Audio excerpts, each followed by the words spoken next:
Okay, give me a moment to mirror my video. All right, video mirroring. Okay, there we go. All right. Why the hell is this in video mirror? Anyway, folks, let me make sure I'm back here. So, going to ask the question, how, as you guys can see, we're talking about a totally different topic here. The previous broadcast got to be pretty interesting, but we're on a totally different subject now, so we won't even entertain that. How do we reunite America? And that's the question we're going to start with. Rocky Bull 1234. Why did I bail? I stated that the broadcast had came to a conclusion. We tackled that subject and kind of beat it in the ground as much as we could. So we're going to be moving on and letting that go in the archives of my life. So we won't be going into that anymore. I think we've said enough on that subject. In regards to uniting America, I see, Kevin, you said you don't believe it. You don't see how it's possible. Yeah, there has to be a way, though. If we've been far more united than we are now, there has to be a way to get back to that. Killer Kami, love that name. The best liberal. Oh, okay. I don't normally get that, but I appreciate that. Killer Kami. That's something that not Forgiato Blow. What is the other guy? I cannot think of his name right now. Because they both have FJB songs. The guy Loza Alexander, he often says that, Killer Kami. So I like that. Why do you have a Ukrainian flag? Are you American? Well, we talk about subjects that are hot topics and important topics of the day. And as you know, the Ukrainians are currently at war with Russia. So you see both flags up there. So it has nothing to do with my own legal status or where I'm located at. It's in regards to what's going on. If we were at war with Iraq and something of that nature, or if the UK was at war with Iraq, you'd probably see something like that up there as well. But you wouldn't let people defend themselves that you accused of being an echo chamber. Harris Jordan, I don't know what you're talking about. Plenty of folks, including the gentleman that was the subject of that topic, got a chance to speak. Yes, today and yesterday for a significant period of time. So I don't know where you want to go with that.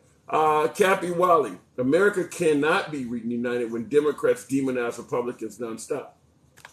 There may be some validity to that. If you're demonizing the other side nonstop, yeah, it is hard to unite under that standpoint. But I guess I would have to ask you, are the Democrats just attacking the Republicans and the Republicans are choosing to remain silent, taking a high road and remaining professional? Or are they just simply hitting on someone that is not fighting back? I mean, let me know where you're coming from with that. Bill D, 59, yes, it all starts with respect. I agree with that 100%. Everyone is set in their ways and very few people will listen to other points of view. Kevin Smith, that comment is what I refer to as a home run. Certainly, I'm one to suggest that. So yeah, wow, I wish there was a way where we could get folks to be more open to listening to other opposing points of view. I try to do it in my little tiny corner of social media, but I do agree that is not that's not the norm right now. It really isn't. I see Biden wants to ban the 9. Really? Wow. Here we are talking about division versus unity. Banning 9mm certainly will not lead to any form of unity in this country. Abbott blames mental health, but he cut $211 million to Texas Mental Health Commission. Go figure. Chris M., I agree with that 100%. That, and I've said this before, is that now that we have several mass casualty events in a span of a few months, you do have a lot of folks on the right, my favorite audience, my MAGA folks, that are suggesting that we need to address parenting, violent video games, rap music, and obviously mental health. And as you're pointing out, the right wing is not big fans of entitlements. And the only way you're going to properly address mental health issues in this country is to lift your opposition towards entitlements, such as the universal health care, for instance. The right is widely opposed to giving everybody health care. Well, if everybody is not insured, how are you going to properly address mental health care? Are you suggesting that only the folks with a job and with paid health care get addressed? You'll never address mental health care properly if everybody doesn't have insurance. And yeah, those two things really do coincide. Get rid of Trump, says Burt Montoya. Trump is not in office right now, though. Trump is not in office. Biden is. Biden was elected to unify the country. There's no denying he has failed at that. But Trump is out there lurking to potentially run in 2024, but he's not in office right now. Stop calling our Republicans racist, and conversations can organically start. Cappy Wally, once again, I'll ask you the question again. When it comes to folks demonizing Republicans, attacking Republicans, is that a one-way event? Do you not ever hear Republicans calling Democrats socialists? I'm willing to concede your point that the Democrats demonizing the hell out of the Republican Party is not helping. I need 5,000 likes. Tap your screen, folks. Help your boy out. But I do agree that continuing to demonize the Republican Party does not help. But I say it all the time. If you are a Republican debating with liberals, they're going to call you a racist. But the other way around, if you're a left-winger debating with conservatives, eventually somebody's going to call you a socialist. They both do that. And it doesn't help further the cause at all. Good point. The U.S. was helping Ukraine before the fall of USSR in 91. That is true, Tank Man. In fact, some would argue the reason that Ukraine is being attacked right now is because they listened to the United States and gave up their nuclear arsenal. Abbott blames mental health. Okay, I saw that coming. Second, agree to disagree. Bill D, what is the point you disagree on? We can elaborate that. Political position. Mine is stated above. I do lean left on a lot of social issues. However, I have no problem pointing out flaws of the left. This is not where you hear a liberal just bang everything Republican, just hate on everything that leans right. I believe the right has plenty of things that I also agree with, such as the economy under Trump compared to Biden. There's no way I'm going to point and defend Biden's economy compared to Trump, or pretend like every single thing that's going on economically in America is not Biden's fault. You're not going to get that here. You're just not going to get that here. And I understand a lot of left-wingers do that. You're not going to get that here. Kind of Mexican. Welcome back. Appreciate that. Angry Meow was trying to come in and defend himself when you brought him up. Harris Jordan, the program was over. The program was over. We've been talking about that for 2 hours. There were a host of folks coming from his side of his broadcast. At some point, I had to end the broadcast. I had 5 or 6 of them come through. I can't let every single person that was in the chat come through. The program was over. Abbott blames mental health. Okay, I've seen that. Let me see here. Jesus supports Republican abortions. Where is that coming from? Ukraine is Russia. It may soon be user 502, but right now Ukraine is a sovereign nation. It is not part of Russia. Did you do your research finally on George Soros? Attorney George? No, I have not. I understand when I'm debating with a right-wing audience, my favorite participants, everything bad going on with the world, George Soros is tied to it somehow. Or Bill Gates, or Dr. Fauci. I don't know. I'd have to look up more research. If you want to send me some links on George Soros, I promise to read them. But I hear so much negativity surrounding George Soros. I don't know where to go with it, because a lot of it, and I'm not saying that it's not all true, but some of this is just a dislike of Israelis, for lack of a better word. You know what I'm talking about, but lack of Israelis. The Rothschilds, the Goldsteins, you know how it goes. Everything that is Israeli gets blamed for a lot of stuff. So I'm not saying that George Soros is innocent, but send me some links. I'll take a look at it. The tolerance paradox. Tolerate the intolerant until all forms of communication is exhausted.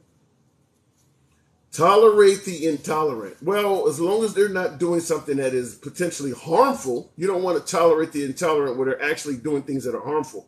I saw a guy on here that said the shooter had no license. How did he get the guns?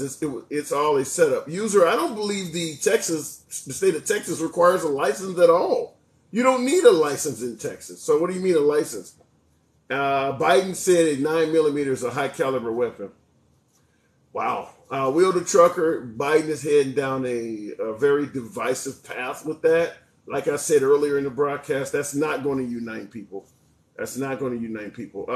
Ban gun-free zones. Red wave. You probably might get that red wave in November, but in regards to banning gun-free zones, what do you want?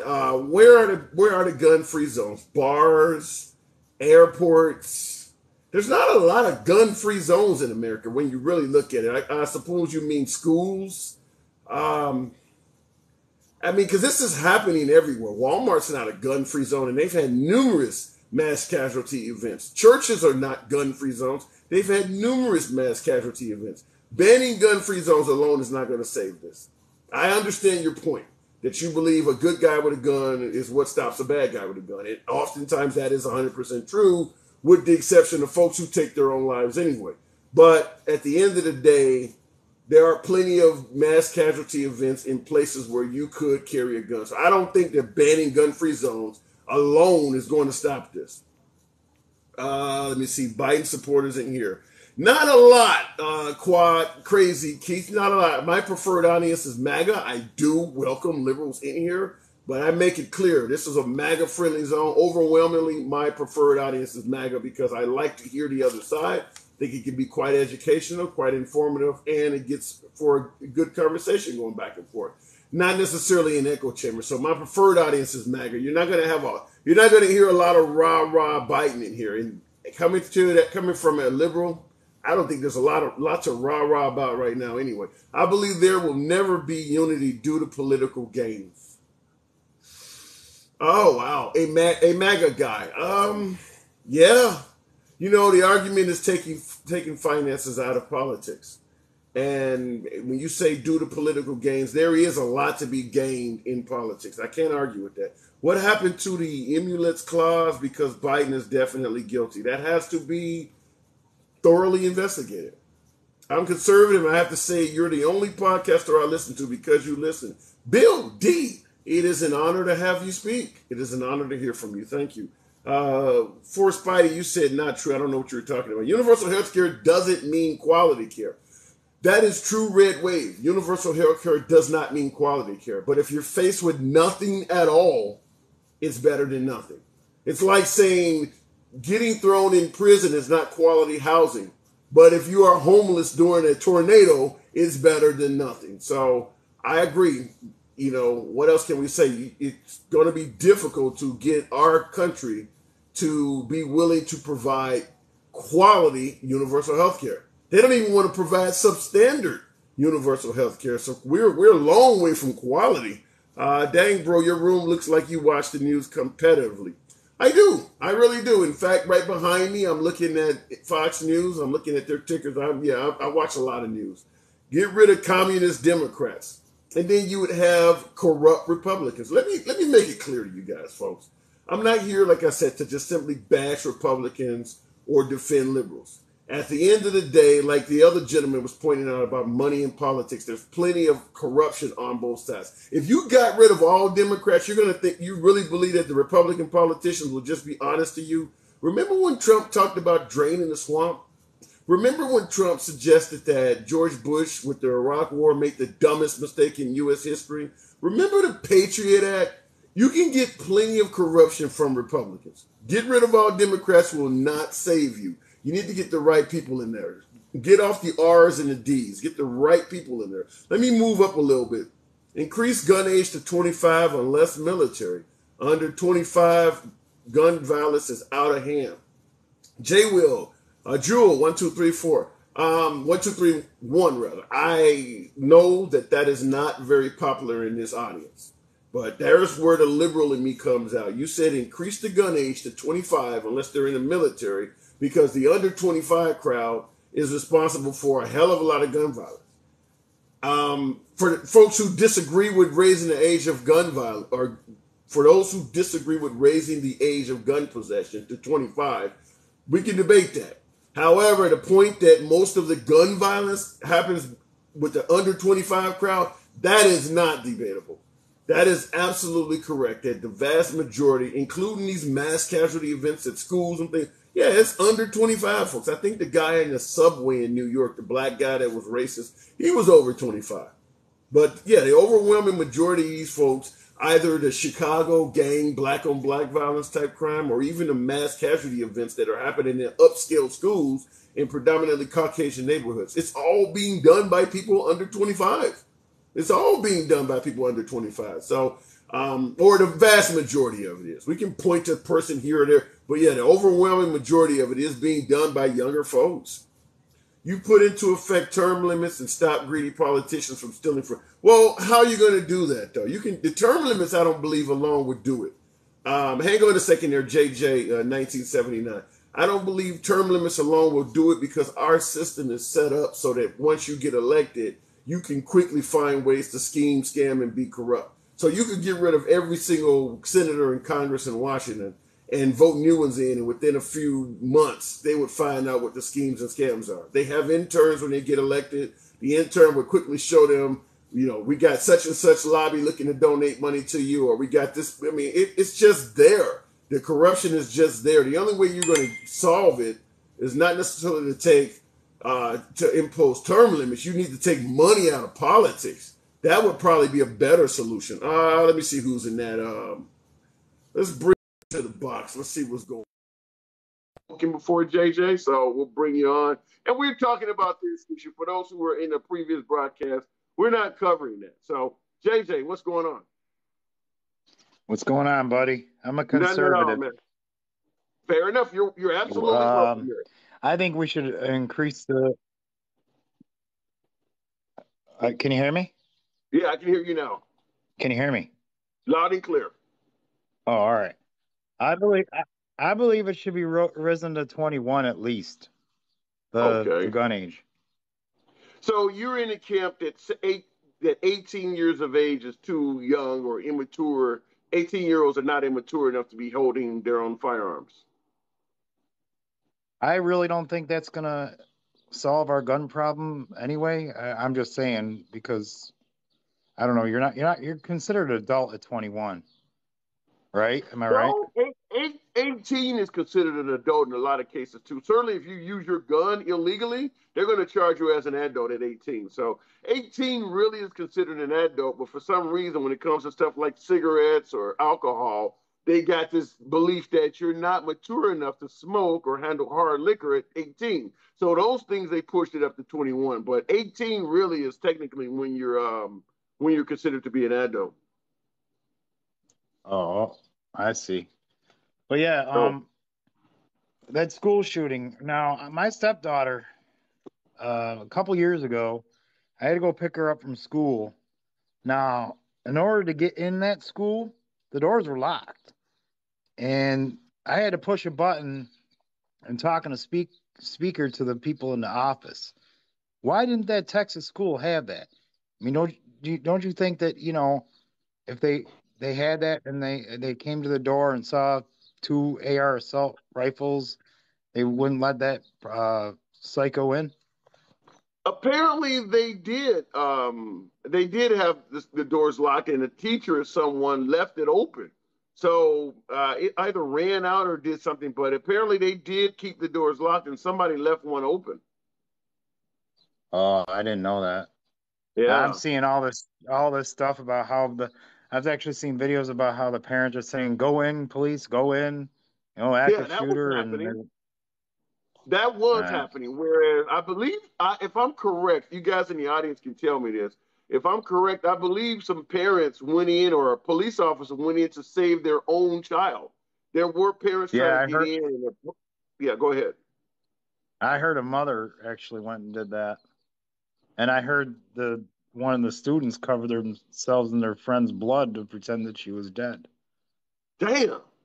Yeah, that's You didn't hear that? No, I didn't hear that part. Yeah, she was trying to play dead, which is what. Wow, this is an elementary school. These are young kids. This is an elementary school. Yeah, they definitely are scarred for life. Yeah, and as far as the government, it's all corrupt. No matter Republicans or Democrats. Look at Mike Pence. He stood by Trump and then turned his back on him as soon as he left. Well, let me give you my spiel on what I heard from Mike Pence, and I'm saying that because reading Chris Christie's book, Republican Rescue, I think is a pretty good book. Chris Christie stated that when Trump suggested that Mike Pence could hold the election and not certify it, that Mike Pence actually did check with several folks, several lawyers and things like that, and they told him he couldn't do it. But according to Chris Christie, he was intentionally trying to make that happen, and he was advised that it was unconstitutional and he couldn't do it. But he was looking into doing that. Oh, I see. Yeah, Now, here's another question I want to ask you. What about a term limit for people in the government? I'm in Get favor all of those term. dinosaurs out. Yeah, I'm in favor of term limits to a degree. I will say this: the oldest folks that are serving in Congress and in the Senate actually have been the most valuable to their party. And Nancy Pelosi, despite the riot, I know my audience hates the hell out of Nancy Pelosi, and shout out to her because her husband just got arrested for a DUI yesterday. But in addition to Nancy Pelosi, Mitch McConnell, a very long-term Republican, they both him and Nancy Pelosi have done a lot for their parties. Look at Mitch McConnell. If you have term limits, you got a guy like Mitch McConnell he stopped President Obama from appointing a Supreme Court justice single-handedly. Mitch McConnell did that. He helped Trump appoint 3 Supreme Court justices. He helped Trump avoid 2 impeachments. Why the hell would you want to get rid of him? I mean, you want to put it in. You think Ted Cruz could have done that, or some of these other lower level Republicans? You really want to get Lindsey Graham? I mean, folks hate a lot of you MAGA folks, and I give nothing but respect, and you guys are welcome here. But I don't understand the notion that you could do a whole lot of great things for me, but if you don't do one thing I ask, you're suddenly a piece of crap. Because if you take away what happened at the election and how folks felt in regards to whether Trump won the election or not, a lot of these folks that Trump disliked, these rhinos, they did a hell of a lot for the party up until that point. But go ahead. Yeah, Did I I think lose they're you? not doing anything. Huh? I don't think they're doing anything for us now. I mean, our economy's gone to hell. They're not in power. That's Biden at this point. I'm talking about from a Republican standpoint. And you're hearing it from a liberal. The economy is Biden's fault, if you ask me. And I'm not here to defend Biden. I mean, it's happening under his watch. But as far as those rhinos you guys are pointing out, those folks have been extremely beneficial to your party. Why do you guys hate those folks just because they didn't listen to Trump on the election, despite all the other things they did for him? I don't know. And I don't either. I I don't either. So, but I appreciate you coming through, man. Let me move it on. I got somebody else up in here. All right. So, nice talking to Absolutely. you. You too. Come on back anytime. Debate. I love it. I love it. Welcome back, folks. India, see you. But before we get to you, we have the none other but the honorable modern colonizer. Good afternoon, sir. Hey, brother. Thanks for trying to put me in earlier, but there was some glitching going on. So, Yeah. I know you don't want to be happy, man, but I got your back. Thank you. Appreciate that. So I only joined about 10 or 15 minutes ago. You want to give me the main topic you want to talk about, or because we've gone on How can we? Yeah. Well, the previous topic, we're not even. I'm trying to move on from that. We beat that dead horse. But the current topic is how is it even possible? How can we unite America? The country is obviously extremely divided. Divided under Obama, it grew under Trump, and is growing even more under Biden. So, how can we unite the country, or is that even possible? I hate to be a pessimist and have a can't do attitude, especially in this country, but I do think we've crossed that threshold where our differences, whether real or imaginary or propaganda, are too far. Wow. Let me interrupt you real quick and respond to Johnny Ken in the comments. He said we when we can get rid of division when we get rid of the mainstream media. I guess I have to ask, what is the mainstream media nowadays? I got folks who are suggesting that Fox News is the mainstream media. What is the mainstream media? I don't even know anymore. It's become an issue of anyone that's critical of Trump gets thrown in the mainstream media. But go ahead, Modern. I would call mainstream media anybody who is willing to put out baloney for ratings. That it doesn't really matter if you're Fox, CNN, MSNBC, or Vox. If you're going to put something out there that is false because people will stay engaged, then you care more about profit than journalism. So, in your opinion, the mainstream media, because somebody put in there the mainstream media is left or something like that. So, what you're suggesting is that the mainstream media can be right or left if they're putting out false propaganda and things of that nature. Right. I mean, whoever just said that, I mean, yeah, that's Donald Trump's definition. But if you just look at the word mainstream media, it is not picking a side, but it does have an agenda behind it. And that's to keep you engaged, keep you clicking on their links, keep you whatever. And if telling you the truth is not sexy enough and you only stick around on the story, I mean, Facebook just had that thing a year or two back where they admitted that, and they were targeting teenagers were like their biggest demographic of we're just going to put out anything because it keeps you engaged. We saw that by putting out something hateful, whether it was real or not, putting out hateful stuff kept you engaged. So that, you know, these that are willing to make money off us instead of real journalism. Yeah, and I see that Click is the one that said the mainstream media is far left, and he was followed up by Pitbull. Pitbull saying all news are corrupt, and I'm a conservative. I tend to agree with Pitbull. Yeah, Click, the mainstream media is far left. Now you can definitely have uh, Alex Jones, for instance, who claimed that the children at Sandy Hook did not even lose their lives. That's not left wing media, and that stuff was clearly not true. He's lost a huge lawsuit because of that. So yeah, I agree with what you're saying, modern colonizer. It can be both sides, and both sides do it. But go ahead. Yeah, and I think yes, if you got rid of the mainstream media, you would get rid of a lot of the division in the country. But the thing is, that's again, I hate to have that can't do attitude. That's like saying we're just gonna turn the sun off. It's not gonna happen, you know. Right. Because how would you? Yeah. Because how would you be able to know what's going on in the world without media? People, and that's something about our nature. Is I mean, the idea that the Kardashians could become billionaires off of just watching their lives. We care so much about this. You know how many people in America care about the Queen and the royal weddings and all that? I mean, people just want to stay engaged to what's going on in the world. Right. And there's a good part about that, but there's also a bad part about it. So you're going to get rid of it. Yeah, I agree with that. Somebody said, how do you feel about Fox after 6 p.m.? So you're talking about when Tucker Carlson, Laura Ingraham, and Sean Hannity come on. It's commentary. Honestly, if you really want to watch Fox go unhinged, go on there about 10 or midnight. Greg Gutfeld, that guy's a kook, man. He makes Tucker Carlson look like Brian Gumble. You think so? You think Gutfeld? Tucker Carlson's pretty far out there. I like Gutfeld because Gutfeld's a comedian. So, I don't want to go up there and give him the Will Smith treatment. What he's doing is supposed to be comedy. Whereas Tucker Carlson is trying to tell you what he's saying is truthful. It ain't meant to make you laugh. When Tucker Carlson talks, it's meant to make you cry.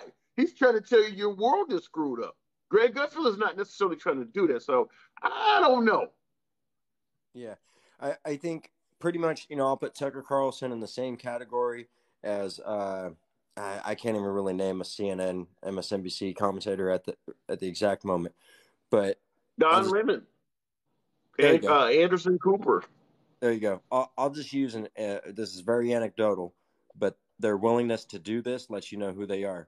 If they know they've got a BS story, they know that nothing about this is true, and people can be hurt by putting it out, but they're going to make a ton of money off of it. They're going to renew their contract. They're going to put it out. And that's what makes them eat.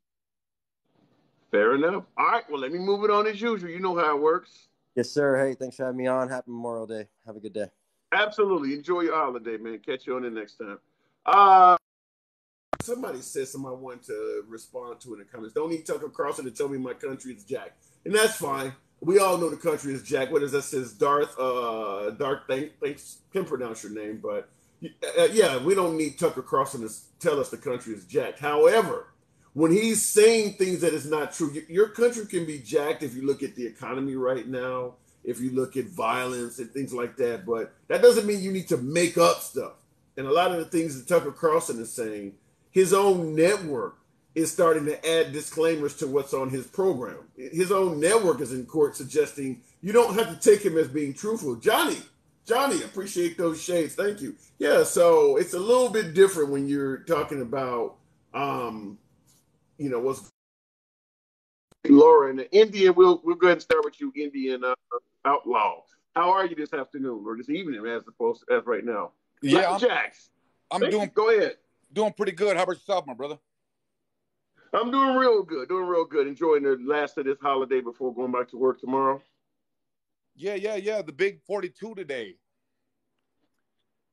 The big 42. It's your birthday? Yeah.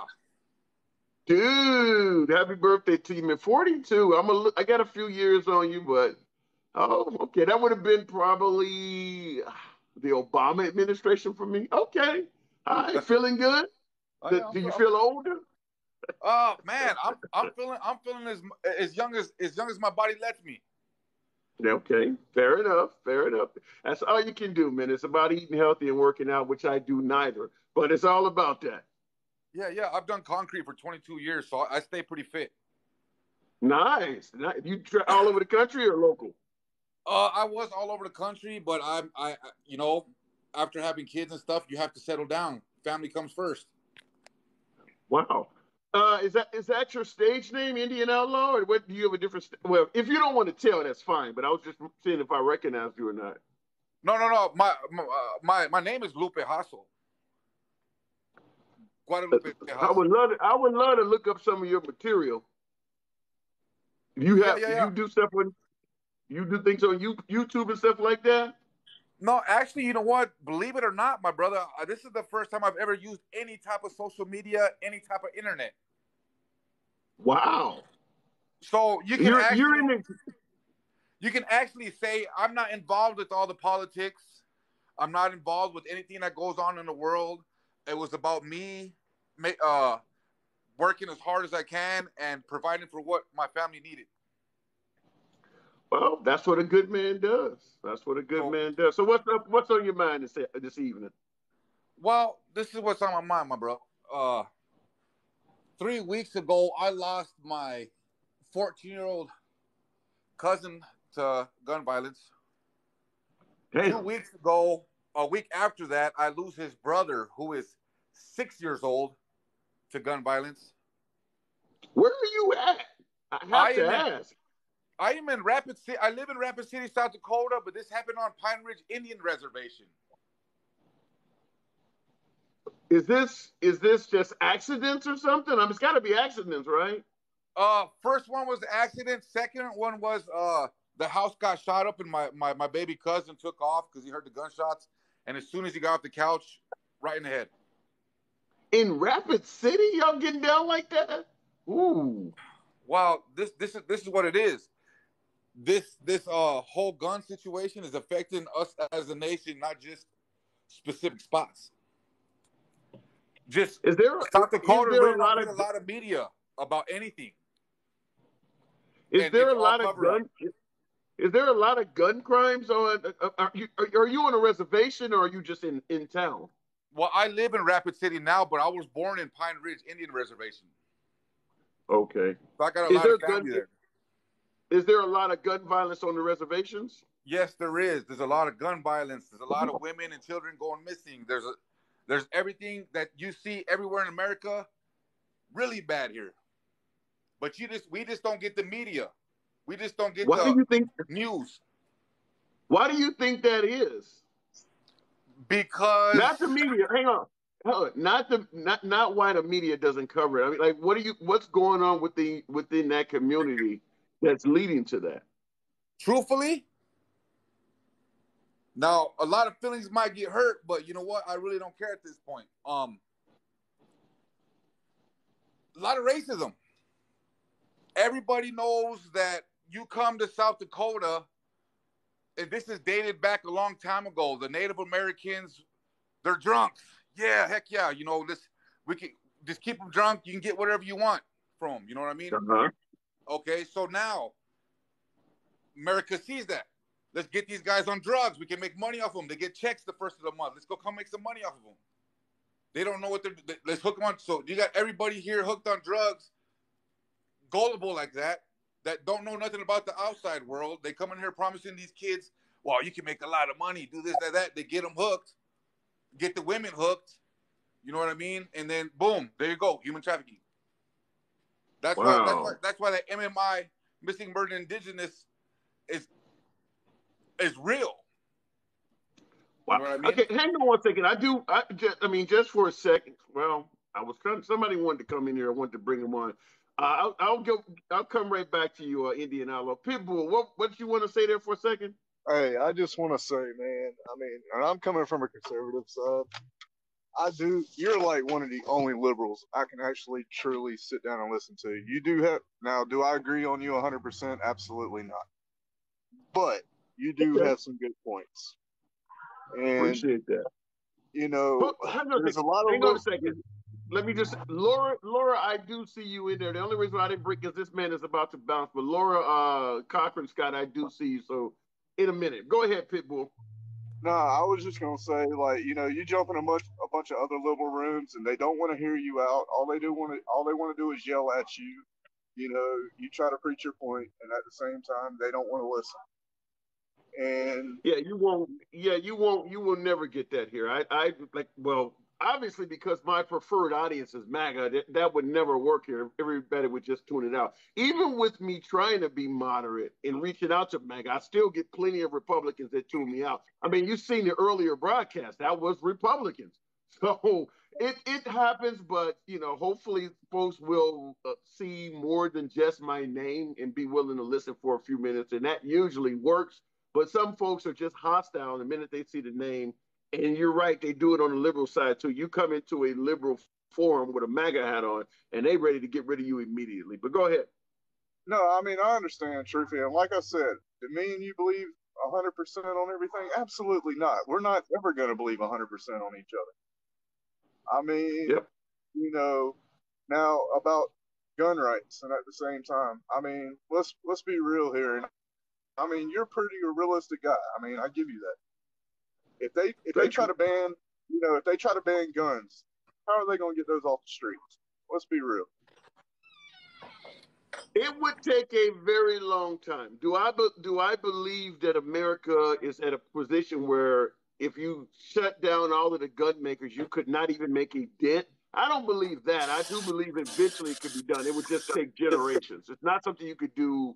I won't even say overnight. It's not even something you could do within one generation. It would take a while, but I do believe you could get the country to a place where there would be guns here, but they would be so expensive that the average criminal, certainly a 12 or a 13-year-old, would not be able to so easily get their hands on them. Because if for some reason a ban did come down the pike, look at Obama. Look at what happened when Obama got elected. Folks thought he was going to go after the guns, and the price of ARs tripled. If all of a sudden a president shut off all of the new guns being made, all of the 400 million guns that are in the country, they were all double, triple, quadruple in value. So it would take them out of the hands of certain people, you know, because right now they say, well, a criminal can always get his hands on a gun on the street. Well, even on the street, the criminal has to buy the gun. Even if you're on the street and you want to go rob a liquor store or something, you still got to pay another drug dealer or somebody something for that gun. If that gun is double or triple in price, it's going to affect who can get it. I know you had to work. I'll let you finish it. Go ahead. I'm totally with you on that. But at the same time, I got in an argument with a lady in another liberal side, and she was like, well, they'll do gun buybacks. And I was like, let me tell you about gun buybacks. They did one in my state not too long ago. They gave you $200-300 a gun. Okay. I got thousands in my gun. Thousands. Okay. You think I'm going to trade it? You think I'm just going to hand it over for $200 or $300? No. Well, let me make No. it clear that the average gun that's in the hands of criminals does not have thousands of dollars in it, though. You're talking about somebody who knows Well, their way around a firearm. The average criminal that's using a gun to rob a liquor store, so all of that's not in that gun. That's a basic weapon that just is, a basic original manufacturer's weapon. And what I will say is, like I said before, if they ban firearms, the firearms are going to triple in price. So you're going to be getting a lot more than $200 because on the street, folks are going to want your weapon. If you got $1,000 in it, it'll probably be worth 3 or 4 grand on the street. So that's what happened during well, at buyback. the same, well, let me bring that point up. I'm not big on black people, but I'm not going to sell my gun to anybody on the streets just because I may have paid $1,000 for it, now it's worth $5,000. I don't care about money enough that I'm going to sell my guns just to anybody. I don't believe in selling my weapons, period. That's fine, but I believe that is you. I do believe America's pawn shops are a perfect example of what happens when you give money for guns. Pawn shops have no shortage of people coming in there selling firearms. So there are plenty of people that will sell their guns, just not you. But there are plenty of folks that will sell their guns. And if their gun continues to rise in value, knowing how much financial hardship a lot of Americans face, the number of Americans selling their guns would increase. You go to the average owner of an AR-15 and ask him, "Would you sell this for $1,500?" Hell no, I'm not selling my gun. Come back to him a month later. Would you sell it for $5,000? I guarantee you'll walk away with some AR-15s. Everybody has a price. I don't care how much you care about the Second Amendment. If you got multiple firearms laying around your house, all of those other firearms, except the one that you usually carry to defend yourself, that's fine. Yeah. But all your spare firearms, you have a price. It's just a matter of finding out what it is. I got to go back to Indian Outlaw because I kind of gave you a little priority. Hey, no, that's fine. I appreciate you letting me in, and like I said, you're about the only one I can actually listen to. Hey, come on back to anytime. Appreciate that, okay, man. Much love. Y'all have a good one. Take care. All right, you too. Okay, Indian Outlaw. Yes, I'm still here. So there's obviously plenty of firearms around on the reservations and things like that. I was asking you, so you believe that racism and things like that is what's leading to a lot of the problems that's on the reservations? Well, yeah, because it's this like dated back then when this all came around. It's I don't like saying it, man, because my people, man, I love my people to death, but not just my people. I love, my culture. We believe everybody, a human being. We're a race. We're all related, one way or another. Don't matter where, and who you come from. And that's another point I have to make real quick while I'm on here, and I wanted to say was, unity. We have to get rid of labels. We have to him, her, this, that, whatever. We're a human being race. And are you suggesting we get rid of? Are you suggesting we get rid of our pronouns? No, not that, because everybody's entitled to opinion. I'm just playing with you. But whatever's gonna work, and inevitably, my children mean more to me than anything.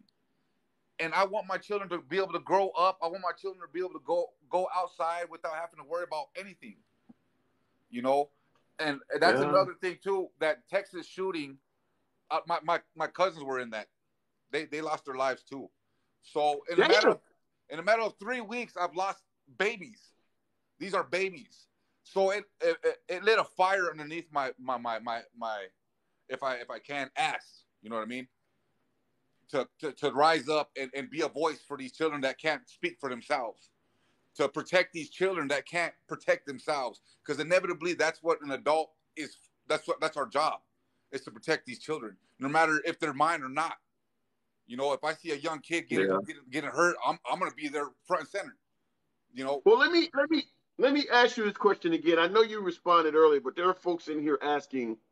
If you can state again if you want, or you can move on, but they're asking, how did racism affect your community negatively? I mean, I think to some degree you should already know the answer, but I asked a question in regards to what's going on Indian reservations with gun violence and things like that. You mentioned racism has a lot to do with it. Some new folks in here ask, how is racism affecting your community? Bad. Like, well, first off, I got my first charge. Well, let's just put it out there. I'm an ex-convict. You know, I've done time. First charge. Obviously, I had an addiction. I got pulled over with some dust of cocaine. You can't. I mean, they put it in a sobriety test, and it popped blue quick. I was 18 years old. I never had anything on my criminal record. They used my juvenile past and threw me straight in prison. But I was with 5 people that day, and they were all Caucasian. And they got probation, and they had ounces, grams. One dude had a half a key of meth. Probation. I got sent straight to prison. First charge ever on my adult record. And to me, that's just straight racist there, period. You walk downtown here in Rapid City, knowing the history on the United States and how the United States were founded, yeah, every single president is downtown. Every single one. You know what I mean? Starting from Washington till now. And that's just like spitting in the native's face, like 4 faces spitting in the native's face. This is your prayer, this is your land, but let's build the guys that murdered and killed your people, raped and sodomized your people, and we're gonna build 4 faces because we took that stuff. You know what I mean? How can not be any more racist than that against Native Americans? Knowing what happened in the past, the truth about the past. Fair enough. Well, the history against Native Americans, I think, is well known, somewhat documented. But look, let me move it on, man. My condolences. You've lost a lot in this short time. I'm very sorry to hear that. Memorial Day for you definitely means a little bit more than for some others, but I got to move it on, man. Wow. No, yep. June 4th, I'm holding a march here. I'm uniting every culture. I'm uniting every race here in Rapid City. I'm going to put that out there, and it needs to happen everywhere. Human beings need to come and stand up together because that's what we are inevitably as human beings as a race. Now, when we start acting like human beings and start respecting life and cherishing life and coming together like this, the government ain't gonna have nothing but no choice to listen to the people. I like that idea. All right, man. Definitely. Peace. Love you. I would. All right, catch you later. I would say holiday, but that man has been through a lot. Wow. Okay, Laura Cochran Scott. Sorry, I appreciate you holding on there. Bring you onto the right. American Dems and Republicans. Well, the Republicans, the Dems are not right wing. Laura Cochran Scott. Good evening. Good evening. So I'm jumping in here because, first of all, I will say you're about the only liberal I can listen to that has common sense. Wow. Please don't take that as an insult because I do not mean that. I definitely don't. I get the sides are very divisive and combative with each other. So, I hear from the other side too. So, I take it as a compliment. I will also say that in order for this country to come together, it's really simple. It's not as hard as everybody thinks. It's called learning how to respectfully disagree and see people as humans and what they are. Like, it does not matter that you're black and I'm white. We can still sit down and have a civil conversation. It doesn't matter that you're older than I am, that you're not going to talk down to me. It's all about respect. And once we learn to come together and learn how to respect everybody, like people without the labels or the, oh, you're a black liberal. Oh God, oh, what are you doing talking to a white Republican lady? Like, until Yeah. we get rid of all that narrative, we're never gonna come together. Period. It doesn't matter who it is. I'm talking about families, relationships, countries. It's really not that hard. It's I really agree not. with that 100%. I agree with that 100%. I guess the thing I'm wondering is if you're very passionate, my God, I've said that word a lot today, but if you're very passionate about, if you're very passionate about a subject like pro-life, pro-choice, or the gun debate, or for instance, if you believe that the Second Amendment has its place in this country, and a And I liberal is do. coming in to just, yeah, and if a liberal is coming and trying to change that, I guess the question becomes, how can you respectfully debate on? Folks don't know how to do that. I mean, I can do it, and you can do it, I'm sure, but those type of issues, folks lose their ability to debate sensibly. You start talking about, Right. like I said, go ahead. People forget two very important factors, regardless of whatever the issue is, the gun shootings, killing innocent children, whatever. There's a plethora of issues in this world. Two things. One, it begins at home. So the parents like myself who I have a 13-year-old, I have a 3-year-old, a 2-year-old, and a 4-month old. So if I want my children, if I want this to be a better world for my children, I have to teach my children how to be that example. And I I like have to that. be that example for my children. Then, Unfortunately, there are too many that cannot grasp that concept. Like for instance, I got two folks back to back in the comments. Liberty Balance or Valance says you're a low information voter and you support pedos. So he's obviously talking to me.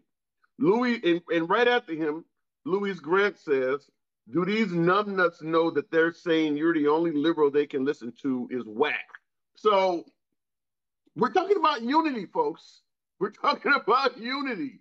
And you're in the middle of a unifying conversation, throwing around these. Just understand that we're talking. But I understand what you're saying, and Lewis. You're people saying want to that, think that just because you're a liberal or I'm a Demo or I'm a Republican or you're black or I'm white, that we're somewhere in the mix. We might be racist or we might not know what we're talking about or whatever the case may be. Here's the thing. I grew up in the 80s. I didn't see color. I was never taught to see color. I had some of the best friends that were black. Okay. Also, my brother-in-law is black. I have mixed nephews. Let me tell you something. I address my nephews the same way they address me. They call me Shawty. Okay, let's just be real about it. Do I get offended about it? Absolutely not. Why? Because those are my nephews, and that's how they address me. I meet them where they're at. They don't mean it disrespectfully. The thing about it is people always want to throw a label on something, and they think, oh, well, you're a liberal. I can't have a respectful conversation with you. That's absolutely incorrect. Or you're a yeah, Republican. You're an idiot. No, that's not the case at all. We all have the power to vote, but at the end of the day, we're still all human beings. And I don't know if people in the comments realize this or not, but if you believe in God and when we get to heaven, it's not going to be segregated by Republican and Democrat, black or white, or Mexican or Spanish or Italian or anything like that. Just think about that too. amen to that. Amen to that. Liberty Strategist said we aren't going to unite for you to keep pushing to take our liberty. Ridiculous. I guess the question is when you say taking liberties, give me some examples because I can give you examples of doesn't matter who you put in office, right or left. There's going to be liberties taken from you. I've mentioned before that in defense of the Second Amendment, we're losing the First, Fourth, and Fifth Amendment. So I don't know where you're going with it, but feel free to elaborate on that. But yeah, I agree with you in regards to when you reach the pearly gates, there's no segregation there. And that's crazy because the further back you go in this country, the more religious we were and the more segregated we were. So because and that's one of the reasons why even though I grew up religious, I'm not a fan of bringing back state religion in schools because the history of this country as a very religious country is actually not good. I mean, even when you look at, I hate to bring it up, but you look at slave owners, they were going to church every Sunday. And it's like, They read from the same Bibles as we do. Like, what would make you think that what you're doing is okay? It's Like, not. if you go ahead. It's not. And did you know to this day, Sunday is still the most segregated day of the week? Really? I didn't know that. What do you mean? Well, because you think about it. During the week, we all go to work, or I don't go to work. For the people that work, you're intermingled with everybody of different race. Well, Mm-hmm. when you go to church with people that are like you. Like, you see what I'm saying? Like, you don't see very many integrated churches, especially in the South. Like, I live in the South. I grew up in the Bible Belt. There was no, I'll be honest with you, I grew up in a very deep Southern Baptist church. There was no, there was no blacks coming to my church when I grew up. Now, did I agree with that? Absolutely not. But that's just the way it was. So, and to this day, that church that I went to is still very, very like that. So That is I a, say that, but you think about it, like on Sunday, like you go to church with people that are like you. You know, everybody, they always say the black church. Well, personally, I rather go to the black church because they got better music than the white people. I'm just here to tell you that. So I'm just here to say that. So, but you see what I'm saying? It's like during the week we go to church, we go to work with people who are not like us. We go to well, church, we work with people that are of different races, backgrounds, political affiliations. But on Sunday, we are with people who are like us, probably the same political affiliations and things of that nature. So you think about how segregated Sundays really are. well, as Vaz37 said in the comments, damn, that is so true. I would have never thought of that. That is an eye-opening way of interpreting it. I mean, it's true. It is true. You do go around folks that you have a lot in common with that look like you, and in most cases have the same political affiliation. Wow. I would have never thought of that. Now, see, folks, that's the kind of thing I talk about why a guy with a name like mine prefers speaking to folks from the other side. It's shit like that that I don't normally hear, would never think about. Wow, and I don't know what the solution is for that because chances are people like to keep it that way. I don't know how we would solve I, that, but I don't I have would. I don't have a solution for every problem in America, but I'm gonna go back to my original thing. Two things. One, it all begins at home, and unfortunately, there is no cure for evil in this world. Those are the two Not at facts. all. Not at all. Well, the good guy with a gun theory kind of helps get rid of some evil, but it doesn't get rid of all of it. Well, I'm a good guy with a gun, so, but but my gun has also protected me. I have been in a situation where I was sexually assaulted in Walmart, and I pulled my gun on somebody, and it saved my life. And so when the cops showed up, I literally told them, "Hey, I pulled my gun on them." They said, "That's probably what saved your life." I hate to go personal, but in a Walmart they tried that. Damn, you guys are coming through with some pretty deep shit this Memorial Day This in a happened Walmart. probably. This probably happened 6 years ago. Yeah, in a freaking Well, Walmart, y'all. In a freaking Walmart, yes.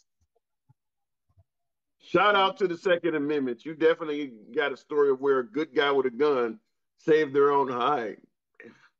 That is Yeah. crazy. That's just I And don't know. truthfully, like, let me just get a little personal here. So this incident happened, and it was a black man who sexually assaulted me in the middle of Walmart.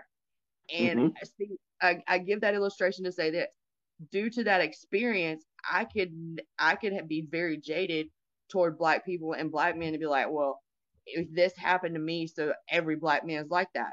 And you can't have that type of thinking. You cannot. You, I'm the type of person, I'm not gonna judge you on something that happened with somebody else. And I hope that you wouldn't Mm-hmm. do the same with me.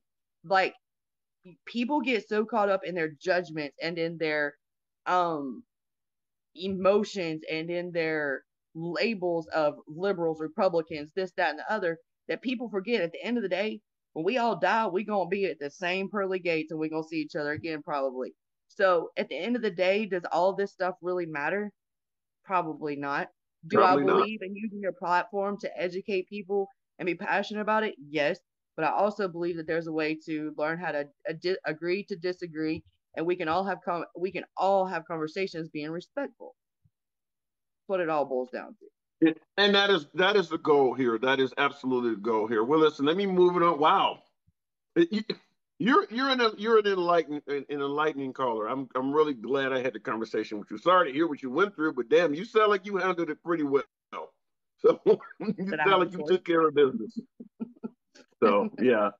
I mean, so I understand anything coming from the liberals in regards to limiting the Second Amendment is not going to be very popular with you, and for good reason. Yeah. Come on back anytime, girl. Come on, guys. The girl is packing heat. Packing heat. Talk to you later. Okay. I like now. Like that, even for the liberal side that are against firearms in a lot of cases, true testimony. Stories like that would probably. Let me give it to you from a liberal spiel, because I know the right thinks a little bit different.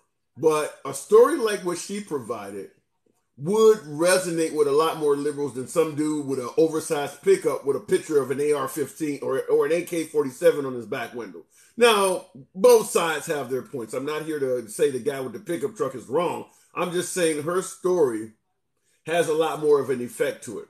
Because like she made it clear, she feel like she would have been in significant risk of bodily harm if she wasn't armed. And the police told her that. So there are ways to do it.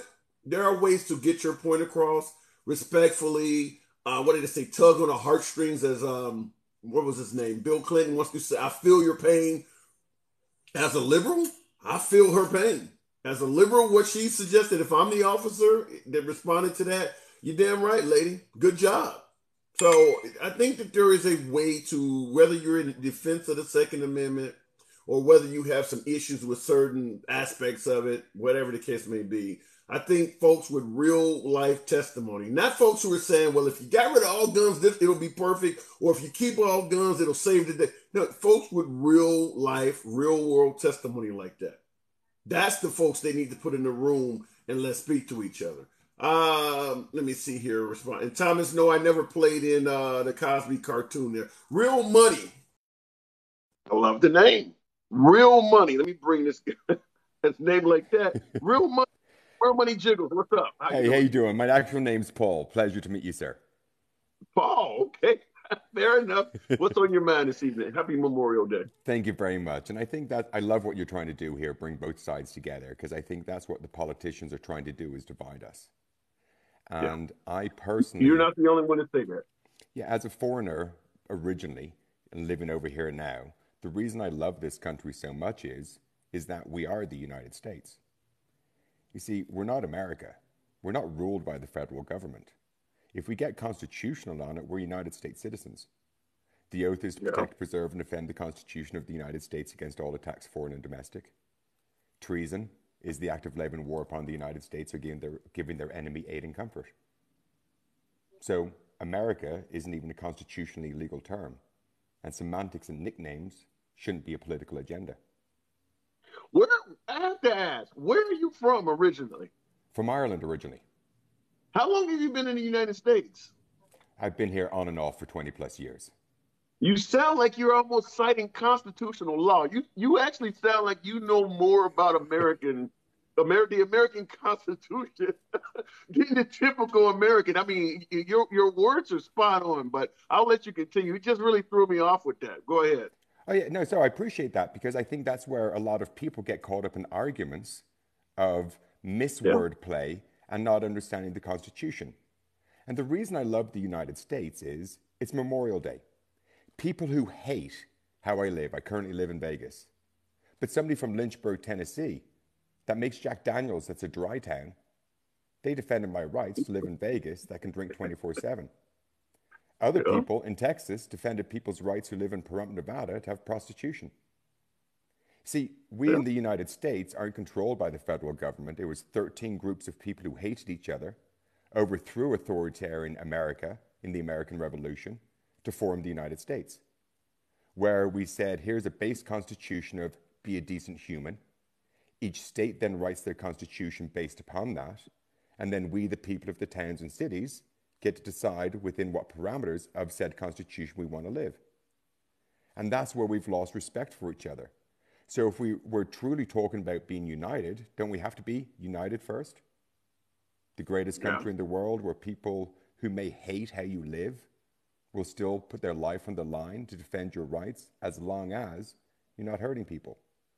And then the system of law is, if your city's infringing on your rights, you go to the state. If the state is infringing on that, you go to the Supreme Court. And then it's ruled constitutionally. So that's what makes the United States great, is we're united first, never America. Hence, if you actually... Yeah, sorry, go ahead. How does this relate? I have to ask, how does this relate to, I mean, you're hitting all kinds of home runs, but I mean, how does this relate to where you're from, Ireland? Do they have a system that's similar? Well, no, see, that's why so many foreigners love coming to the United States and see it as the land of opportunity. Because while Ireland is a great country and it's free, I can't go from Dublin to Cork and have gambling. I can't have different gun laws or different abortion laws or different drinking laws. And that's what we have in the United States. Some states here in the United States got limited alcohol. Others have got it 24/7. So you mean it's all federal over in the UK? Correct. The rest of the world, every other country in the world is ruled as a country. One rule of law across the whole country. Drinking law in Ireland is the drinking law. That's what it is. No cannabis in Ireland, that's the law. Whereas here in the United States, don't we get to choose how we live? Where alcohol isn't even legal, it was a constitutional amendment to make it constitutionally acceptable. And then each state and town got to decide whether their people wanted it and within what parameters, even down to the level of alcohol and the times you can drink. So that's what makes the United States great, is that if we're truly constitutionally patriotic, we want to be united first, and it's all about conversation, because any violence amongst citizens here in the United States is disrespecting what the military sacrificed their lives for, which is their right to live how they want. The only thing, and unfortunately, when you talk about the difference between federal and each state having their own rights, the only thing I have to bring up due to history is folks like myself, how horrible some of the states were. I mean, I understand this audience doesn't always want to hear that, but at the end of the day, if we had a country that was based solely on states' rights and we kept it that way from the beginning, there would be a lot of places I could not go. So for folks like me, the federal system has probably been more beneficial just for my safety, for my health and safety. Go ahead. The Constitution of the United States governs every state and it must adhere to it. And so what they did is, didn't they go back and make it a constitutional change that every state in the Union must adhere to or secede? And then wasn't there the Confederacy that tried the war against the United States? So when you really look at history and word play, I can say that the Confederate States of America rebranded as just America. Hence, they want America first, a KKK slogan. They want to divide. Racists march openly in the street. Whoa, hang on a second. Was that I hate to be asking if somebody born elsewhere, but was America first a KKK slogan? I've never heard that. Correct. It was an old KKK white supremacy slogan. So, but even when you look at it, America first, and why is there a Confederate battle flag at every America event? Why, when America stormed the United States Capitol to overthrow the United States election with Confederate battle flags to install their leader as their dictator to tell us how we have to live, was that considered very good people? That's why it's the greatest con I've ever seen on how to overthrow a country with false patriotism and grammar. Wow. Now you went around and came back and you coming in the back door. Wow. Now you just... And both sides want America. Well, what's America? That's what we all argue over. Well, what's America to you? What's America to me? Right. Well, America to me is non-existent. We overthrew it to form the United States, where I will 100% respect your rights to live how you want, as long as you're not hurting people. And if we feel that you're hurting and infringing on rights, it goes to the federal government, which will make a ruling and a constitutional amendment to ban things like slavery, or to ban alcohol, or to then to rechange it. And that's why when people say constitution or amendments can't be changed, the word amendment means amendment. And everyone loves to quote the right of the people to keep and bear arms should not be infringed, but they forget the first part, a well-regulated militia. So a well-regulated militia being necessary to the security of a free state. So right there, the very first lines are well-regulated. And like the Bible, you can take anything out of context and make it mean anything. So understanding the context is the most important. Now, I don't want to be insulting. Oh, no, go for it. Ask away. Yeah, I have to, but I'm hearing you speak, and with all due respect, I'm thinking, how the hell somebody from Ireland know all this shit? I mean, so I have to ask, what do you do for a living, if you will? Well, I do business consulting, but what I also did is I set up some of the original cannabis laws here in the United States, back in Colorado. And the reason I was able to do that was everyone else screams and complains and says, oh, legalize it. And they cry and complain. Well, I went to my local city when it was a constitutional amendment and said, hey, why don't you just write me a regulation, write me a business license for this. And that's what we did.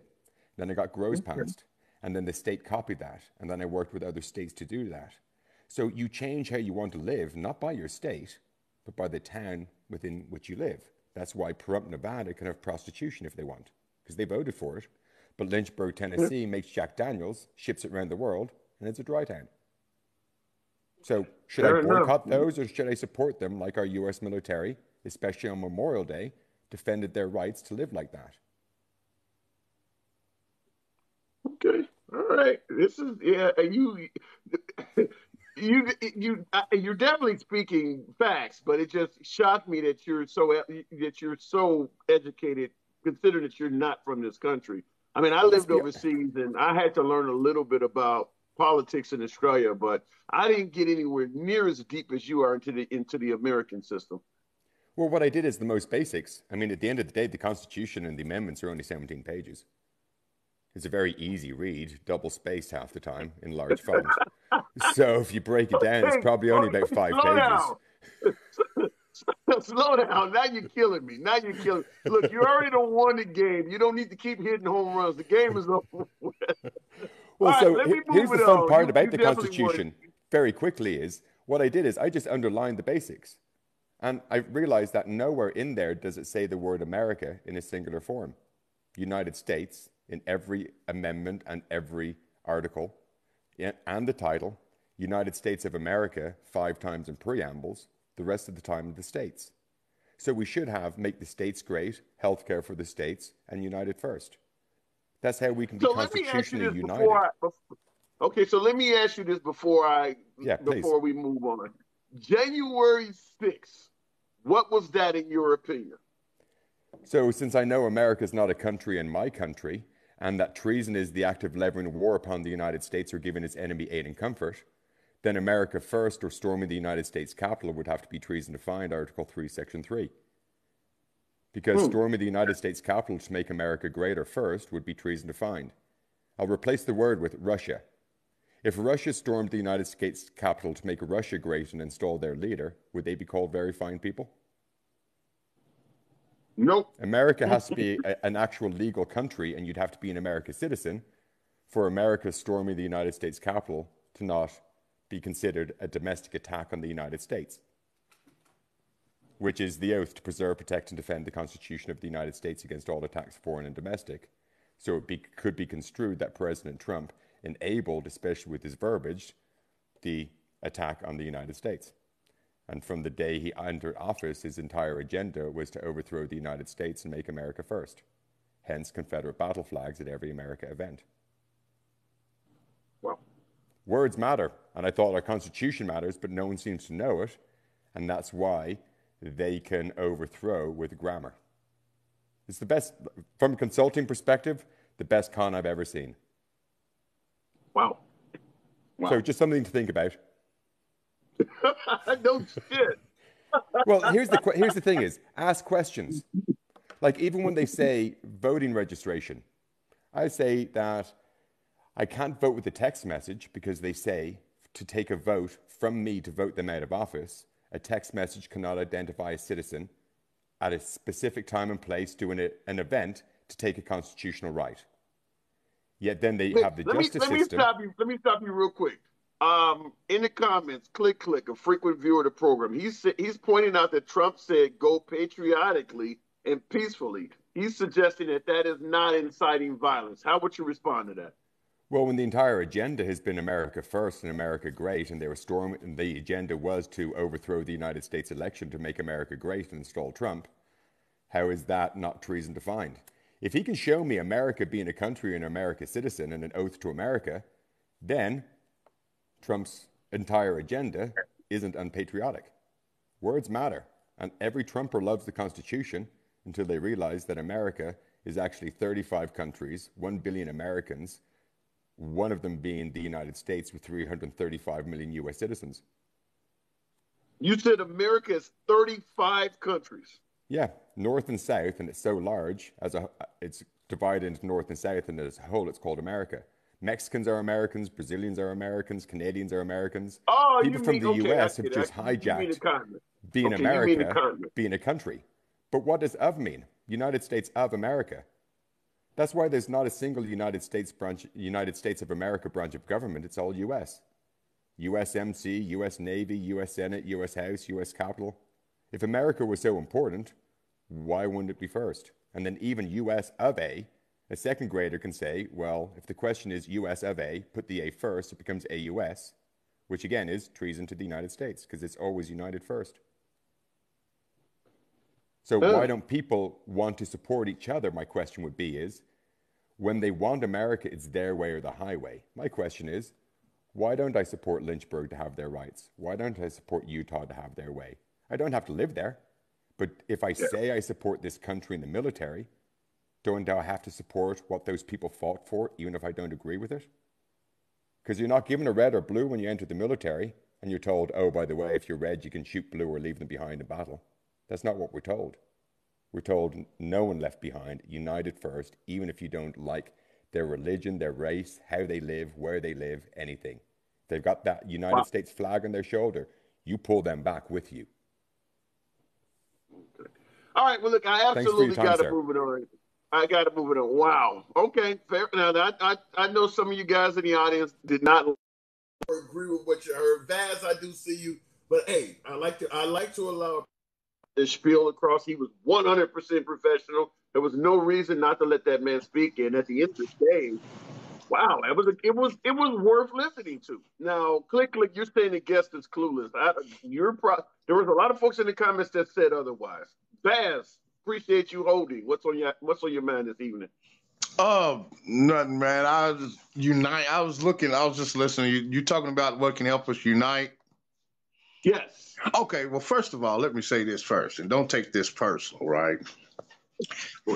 Okay, all right, great. But it's not, because you're not alone.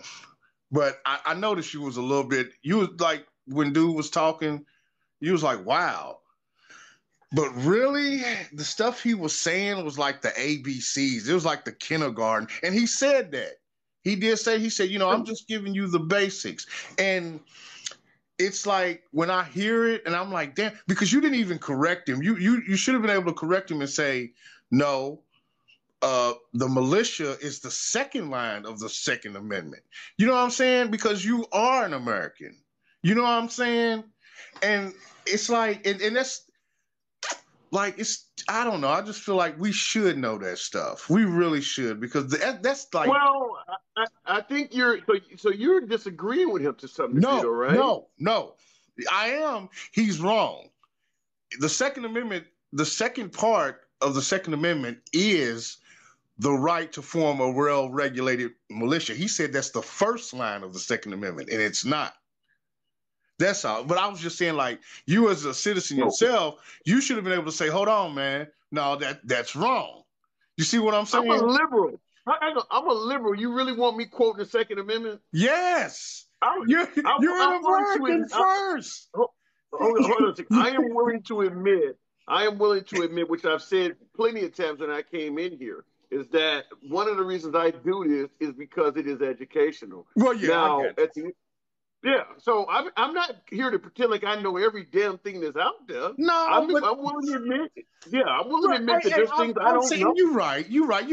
But Yeah. I don't call that like I don't know. Maybe I hold it a little bit too dear to my heart. Maybe that's what it is, and I look at it like No, that's a good thing. Is because if the more educated you become, maybe you'll meet someone like myself that's not educated on something here or there, and you can oh enlighten me. man, Like for instance, when I'm talking about Trump, a lot of folks in here go, "Well, what is Trump has done so much for black people? What has Trump ever said that's racist?" And I've enlightened a lot of folks on things that right. they didn't know. There's always Oh. gonna be things people don't know. Right. You right. And but like I said, I hate to hear it. I feel like that's just something like I think the Constitution, if we read it like he said, man, it's 17 pages. That's all. And it's not a whole lot to it. It is what it is. It says what it says. But like to get off of that, to go to uniting about us to having to unite, I think like that part is like I don't know if we can, but we can. But like you say, we all got different opinions, right? I think the problem is that when we can have those opinions, but there are some things that when you have a different opinion on, it's too life affecting for it not to be, I don't know the word to say, for it not to be as heartfelt or as serious. Does that make sense? Elaborate a little bit more. Okay, let's say, Joe Biden, the 94 crime bills. Okay, a lot of people like I have been locked up myself, and I remember when I went to prison, a guy that I was locked up with, he had been down since '89. I got locked up in '98, and he still didn't get out for another 5 or 6 years for petty crack charges. So, in saying that, are they like? Nobody's correcting that though. You know what I'm saying? Like nobody's saying, you know what, that was wrong. Let's throw that out. Let's let them people go. You know what I'm saying? And let's be clear that the way they dealt with crack was racist in our laws. That's first of all. I mean, right. And if knowing that, okay, hang on. But for folks who always suggest that we need to get past racism, it was hundreds of years ago, or that stuff happened in our lifetime. If you're 30 years old or older, that stuff happened in your lifetime. That's not hundreds of years ago. And folks ask me all the time, not to get too far off topic, but folks always say, what happened in terms of racism? And I tell them that I think the country, for the most part, is equal for you and me and folks of all races and backgrounds. However, there are minefields out there that if you step in that minefield, criminal justice system, for instance, and make a mistake, the mine is going to explode harder on an African American or minority than other folks. And what you're talking about is a crack example, whereas the same amount of tonnage or weight, the same amount of weight in cocaine, your friend would probably be out. And certainly if he was Caucasian, he would have probably been out already. Right. And it's stuff like it's so just starting. So, I guess to catch it on up, I guess we would say, especially with all the with the shootings and killings of unarmed black people that have just been popping up. We asking you see us out, you see people out and they saying, you got to do something, and nothing's being done. And then when I think people, let's say just like for stuff like this, like how you're doing this, and a guy wrote on there, tell your buddies to stop causing problems, talking about tell the black people to stop committing crimes. Basically is what he was saying. Tell the black people to stop committing crimes. I hear that all the time. Yeah. I hear that all the time. So when you're saying these things, it's like, it's just like you're not gonna get. It's like it's hard to get somewhere because nobody is respecting how like say as a black man, you're really not looking at it and understanding where I'm coming from. You see what I'm saying? I think Well, that's let the me say this in problem. regards to. Let me say this in regards to in the comments. Space Dust said Trump and Biden were racist. I wish people could agree on that. I've made it clear that I believe both of those guys. In my opinion, any white guy that grew up in America, as long as they've been around, probably has some racist tendencies. I mean, because that's the way the country was. Both of them were Yeah. born long before the Civil Rights Act became law. Both of them were already adults when the civil Yeah. rights, when civil rights became law. So yeah, Yeah. I certainly believe that both of those guys, Trump and Biden, got a bunch of suspicious racial shit in their past. They both said things that just don't resonate well with the African American community. But I'll let you go ahead, Vance. Go ahead. Yeah, oh, you 100 right there, and that's what I be saying. Like, I'm so sick of these. I'm so sick of only having the choice of, well, you better vote for me because you don't want to vote for them. I'm tired of that, and I'm not voting. I'm sorry, I'm not. I'm not gonna vote. I'm not gonna vote for something just I can't be. because. I'm not a fan of not voting at all, though. So you're not going to vote at all for the presidential race? I have. You have got to give me something that is other than. I'm not going to go with, hey, I'm not a Republican, so vote for me. And I'm not going to vote for the Republican if they're still saying the same things. So I don't like none of that. And I'm not just going to throw it away and say, well, I got to because, it's this, it's that. No, I got to make that sacred. I got to make that worth something because that's a cheap prostitute. To me, Wow. when you start saying, well, you ain't got to pay, you can, I give you head for $5. They gonna charge you 10. You know what I'm saying? It's like a cheap prostitute. But you better come over here because I got the deal. And your deal ain't shit. I get your point. All right, man. Well, look, I got to move it on. I got a couple other people in here. I want to bring them on, but come on back, man. Come on back. All right. A cheap to here for $5. You never know. Here is a stitch. Of truth. How are you doing this evening? Hey, man, how you doing? I'm doing real good. I'm doing good. So this is what I wanted to say. So let me go outside first. So I guess the main thing is as far as uniting and that sort of thing, and I will admit, this is something that I'm being kind of naive about, thinking that unification is good and necessary. But let me tell you, after dealing with some of the bozos on here, you have to ask your question whether or not you would want to even unite with some people who practice stupidity. And I mean, you live next door to them. You got to unite with them. Well, I mean, who says that? To me, it's almost like this. Why would I want to unite with someone who thinks that Martin Luther King was a socialist, no one cares about him? Or why would I want to unite with someone that says, hey, you know what? Nixon was good for black people, even though he calls us apes and monkeys. And whenever you provide stats and provide proof like that, and I'm talking to, these are debates that I've had with black conservatives. And I'm like, what planet are you from? It's almost like, why in the world would I want to unite with someone who's going to compromise his own respect standard? I don't want to unite with someone who's going to compromise their own respect for themselves. That makes no sense to me. Well, let me stop you because somebody in the comments, TJS said he was the 60s and 70s. It's the 2022s. What they say about not knowing your history and doomed to repeat it? What does the Second Amendment folks say about tyranny? There's no tyranny in the 2022s. So it's not necessarily out of pocket to bring up history in this country. We're constantly talking about the founding fathers. We're constantly talking about defending the Second Amendment because of tyranny. We're constantly waving Confederate flags saying it represents pride and heritage. So if a minority talks about the past, it shouldn't be off limits because everybody else is doing it. But go ahead, Stitch. The other thing I'm going to say is this. As far as the Second Amendment is concerned, and I just did a video on this earlier, people need to understand there's a difference between a right, a privilege, and then there are consequences for exercising that privilege. Now, the Second Amendment is a right. You have a right to arm yourself. You have a right to defend yourself. But the privilege is how you do it.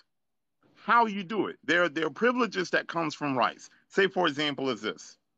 I have a right to defend myself. I have the right to arm myself. Now, I can go to Walmart and I can pay, what, $15 for a baseball bat. There, done.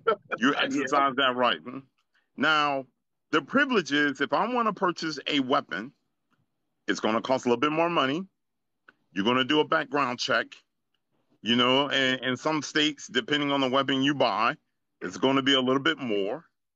And that is the thing. I mean, I wish, you know, people who are this pro 2A thing, you know, I would just say, hey, look, I want to be able to do what I want to do a lot easier. That's basically what it's coming down to. No one wants to take all guns away from Americans. No one wants to do that. What I am saying is, okay, if you want the privilege to own an AR-15, there are a set of conditions that comes with it. And that's when anything you do. Whenever we fly a plane, we don't necessarily, again, you have the right to travel anywhere in the continental United States where you want to go. Now, how you get there is the privilege. No one can get on the plane for free. You got to pay for that. Whenever you submit your name to getting the ticket, what they do to check and make sure that your name is not a part of no-fly list. You know, it is the same thing. It is the exact same. And why do we have a no-fly list? Because thousands of people have died at the hands of people hijacking and crashing planes. Let me stop you. Why are you said Biden said he is coming for all guns, dude? You got a link or something where you can show where Biden stated that he's coming for every single gun and he's trying to completely disarm America? You have any evidence of that? Go ahead, Stitch. And see, that's the point I wanted to make. Is that they automatically go to the Second Amendment and be like, hey, well, that is our right. Of course it is your right. But it is a privilege and how you do it. Not everyone, to me, I mean, let's just use common sense here. Why in the world would I want someone that's 18 years old, that's not reached mental maturity, to own a weapon like that? That can go in Texas, by the way, where I live. That can go if he wanted to and buy an AR-15. What the heck are we thinking about? So miss me with that Second Amendment stuff. No one's talking about that. What we're talking about is the how. How you do it is a privilege. Well, and right we do that now, in every single thing. I gotta somewhat disagree with you. Right now, purchasing an AR-15, if you meet whatever your state law is, and some states barely have a law at all, but as long as you're within the law, it's a right. It's not a privilege. It's an actual right. They have to. You have to be sold one. In fact, if I tried to go purchase an AR-15, I have no criminal background check. I have firearms, but I don't have an AR-15. But if I tried to purchase an AR-15 with a clean background check like I have, and there's nothing wrong with my mental health, don't ask MAGA folks, but other than the MAGA folks, there's nothing wrong with my mental health. They would have to sell it to me. If they didn't, it would be almost discrimination. I mean, it's a right. As long as I got the money, you got to sell it to me. So it really isn't a privilege. It's a right. Well, I'll put it to you like this. At one point in time, the drinking age was 18 in this country. We changed it to 21. Now, whether or not you agree with that or not, as far as the drinking age is concerned, the main thing is this. There's a reason why we changed those laws. It is a reason why. It is the same reason why that if you say, for example, say, you know, if I want to become, let's just say a CDL truck driver, you know, right now in most states, it's 16 years old, 15 and 16 to get a driver's license. Right. A 16-year-old cannot get a CDL. It's a reason for that. It's a reason for that. You know, so that's how I understand your point of view. But to me, if we, at the end of the day, these are the things that we have to ask ourselves. Let me make it clear.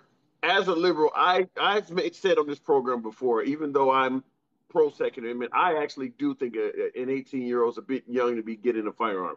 Is all 18-year-olds immature? No, there are plenty of 18-year-olds that could maintain their own home on their own. But yeah, 18, there's a reason why car insurance and things like that cost a lot more for young people, is because they tend to be irresponsible. And as I pointed out, when you look at the gun violence in this country, folks who are using firearms irresponsibly, the vast majority of it is coming from the under 25 crowd. So there's no denying that there is a lack of maturity or irresponsibility in the younger category. Even whether it's Chicago type violence, where you guys like to cite Chicago gang violence, or we look at mass casualty events in schools and movie theaters and Walmarts and places like that. On both sides, it's under 25 people who are under 25.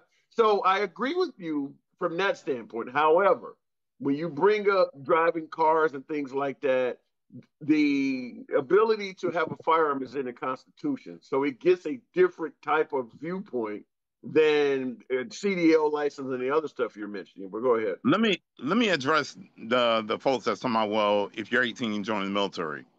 The military is not a democracy. The military is not a democracy. I'm going to repeat that one more time. The military is not a democracy. They're there to protect it, not practice democracy. So whenever I enter into the Air Force at the age of 20, and you wake up that next day, you realize that there's so much strict control over how you get a weapon, when you can use a weapon. Yeah. So you cannot compare the military versus being a civilian. It is definitely not the same. But what I was about to say is this: we're having a conversation about the Second Amendment for a reason, and the reason is because of the results of what has been happening. So at the end of the day, that you have to ask your question is this: do we like the results? Now, if you're okay and you like the results of what's going on, then fine.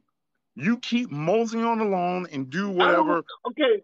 I gotta move it on. Not you. I'm talking about the people in the comments. Yeah, let me respond. I'm responding to what you said, and I'm gonna have to move it on. I'm gonna give you the last word, but I don't think it's a matter of whether they like the results. I think it's folks want to have the Second Amendment, and they give it priority to the point where they're willing to live with the results. No one likes children dying in mass casualty events, but my guess is, and I've said this on my programs, that we could literally have a mass casualty event every single day for a year straight, and there would still be most of the folks who are pro 2A would still be saying, I want the Second Amendment to remain the way it is. I don't think they want this to happen, but they're willing to live with it if it means altering the Second Amendment. I'll give you the last word, though. Go. I'm going to say, if you're willing to live with that, if you're willing to do that, then you're complicit. That's just my view. My view is that if you're okay with inaction, then that is the same as saying you're okay with it. Willing to live with it, or I guess willing to have the standard that says that this is okay. Because whenever you're willing to deal with it, then you're necessarily saying it's okay. Same as being in a marriage. You know, that my wife is not perfect, nor am I. And there are certain things that get on my nerves. Oh my gosh. But I am okay with that because I am willing to live with that. This is something that I'm like, okay, I love her. I'm willing to deal with it. But rest assured, if I was to marry someone else and it's something that I'm not willing to tolerate, guess what? I am gone. I'm going bye-bye. You make the next choice to correct it. So it's the same thing here. You know, but anyway, that's my last word. All right, fair enough. I appreciate having you on, man. You have a good evening and enjoy the remainder of your holiday. Oh, by the way, I've seen the video with you and Snack. And yeah, man, look, I'm gonna tell you something right now, because I dealt with Snacks, and look, and I'll say it publicly. I told Snacks that he's a friend, but at the same time, I told him how he conducts himself. It is embarrassing. It is. But anyway, I just wanted to give kudos to you. You handled that, the best way you could, man. So keep on. Appreciate it. Thank you very much. Anytime you're welcome back. All right. Okay, let me go back to the comments. Let's see. User, I think we spoke before. I think it says user Trump. Guns protecting us from evil. How? We have more shootings than any first world. There are folks who have been protected from evil with guns. So it depends on the individual. We had a woman on here a few callers back, and she was being sexually assaulted. She used a firearm to protect herself. So there are folks who do use firearms to protect themselves. Someone was I was trying to get in with user 17. But for some reason, let me try it again. Your connection is not letting me in here, but I'll try you in a minute again. I'm gonna go to Brian. I don't know why. for some reason wouldn't let me let you in, but let's try Brian. Is that Brian Pamula? Brian, can you hear me? Your microphone is muted. I'm being advised that your microphone is muted. That liberal is a silly idea. I don't get that ball, 262. Brian, try to unmute your microphone. I'll give you a few seconds to try that. Stating that you have a muted microphone. And everyone else can see that too. I see that in the comments. Folks are advising you that you're muted. I don't know if you know how to unmute your microphone, but you are muted. So see what you can do with that. Can you hear me now? Oh, I'm here now. Okay, yes, fair enough. Okay, what's going on with you this evening? I want to go back to, we're going to go back to the gun issue a little bit. I'm going to be real quick. There were 38,000 traffic deaths in 2020. 45,000 gun deaths in 2020. Where do we draw the line? Do we make it all by, do we stop 16-year-old drivers from driving? Do we stop 18-year-olds from buying guns? Do we stop tobacco purchases at 18? Do we stop abortions? I mean, where does our government get involved, or where do we do it, and how? Let me respond to that. Right. Okay, let me respond. And I appreciate your content. So let's go and let's see where we go with all this stuff before we just start hammering the NRA and hammering the 2A and hammering everything else. Where do we go with this? Because 38,000 to 45,000 is not a big difference. Okay, let me respond to that. And that's a good point. I will say this, because you said 38,000 car deaths, 45,000 guns. Where do we go with that? You mentioned alcohol and things like that. When you look at alcohol since prohibition, and you look at the different laws we've passed with alcohol, a lot of states have raised the legal drinking age to 21. They've lowered the legal driving limit that you can obtain. You can get a DUI down to 0.08. Most folks are completely operable at the rate where they consider you a DUI. So they've lowered that to increase safety standards. 2 drinks, you're drunk. Exactly. And most people can easily conduct life with only 2 drinks. So they've lowered that really low. Now, if you go to, you mentioned traffic deaths, 38,000 traffic deaths, or 38,000 traffic deaths. If you look at what happened since they invented the Model T, the first car we had in this country, the Model T back in the 1920s. If you look at the laws required to drive a car from 1920 to 2022, they've increased everything from seat belts to traffic signals to mirrors. Hell, I remember my family had a 1974 Nova or whatever. They didn't even used to have mirrors on the passenger door back then. You know, mirrors. We got airbags. You got. I remember hanging out in my station wagon, looking out the back door. Yeah, I remember. Yeah, exactly. All of that's illegal now. Even in the back seat now, you got to have a seatbelt across your shoulder. So when you look at what they've done with vehicles to increase the safety standards from the Model T to now, there's a laundry list of things just like with the alcohol. However, when you look at firearms, the laws are pretty much the exact same they were back in the 1700s, despite the fact that a lot of new types of crimes are being committed, such as DUIs, the fact that weapons have gotten much more powerful. Like, for instance, automobiles have gotten significantly more powerful than the Model T. And they've done different things to address that. Like, for instance, you can't drive more than 65 to 75 miles an hour on most American roads, even though most American cars can easily do better than that.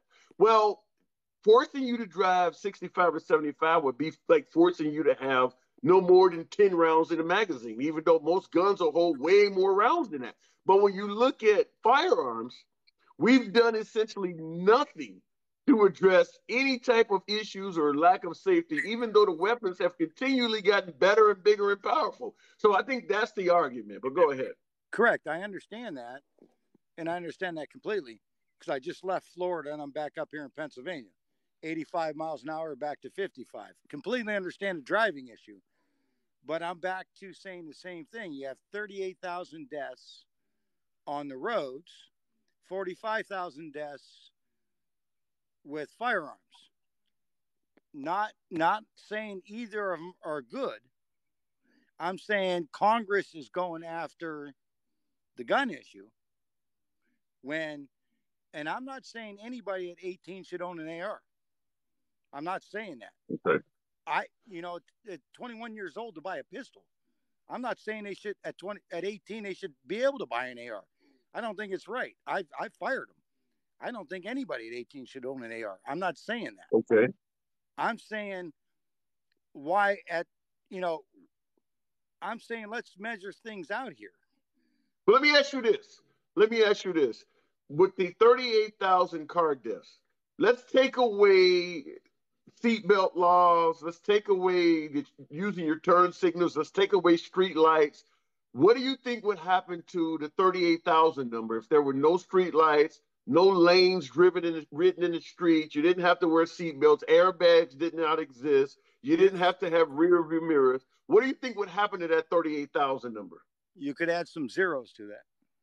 Exactly. So I guess the point I'm trying to get across is even though the 38,000 is still a hell of a lot, it could be worse. They are trying to address it. What I'm saying when it comes to the Second Amendment, they're not even trying to address it.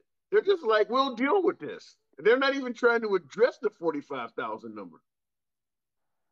Well, we all know they need to address it, but I think they're addressing it incorrectly. They're using a number, and they're not. I don't think they're using it properly because they're using a number, and they're going after people like me that sit on my deck, which I'm sitting with my dog and just enjoying my life, and I own a couple guns and my little 13-acre lot, and just enjoying my life, and they're coming after Joe Schmuck that does nothing wrong in life and just goes to work every day, and they're coming after people like me that don't do anything freaking wrong in life, and I think it's completely wrong. Well, let me yeah, I get your point, but let me make it clear. You're talking to a guy who has never drank a single alcoholic beverage in his life. And I know my eyes are often look red. I don't smoke marijuana. I do no drugs. I've never had so much as even a beer or wine cooler in my life. I've had DUI traffic stops. So when you suggest that they're trying to pass gun laws that affect regular, honest Americans, I get pulled over sometimes at random DUI stops to blow into a breathalyzer. You're stopping an honest American. What I guess the point I'm trying to get across is that most of our laws, the primary folks who get victimized by them are honest, law-abiding Americans. It's every law we have passed in this country is passed based on the actions of a few, and it affects the minority or the majority. When you go to the airport and take off your shoes and take off your belt, that's based on a few small actions from a few people.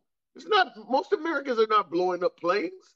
It's based on the actions of a few people. So I get what you're saying about trying to impose gun regulations and gun laws and how it would affect law-abiding Americans. But my response is that's how our laws work.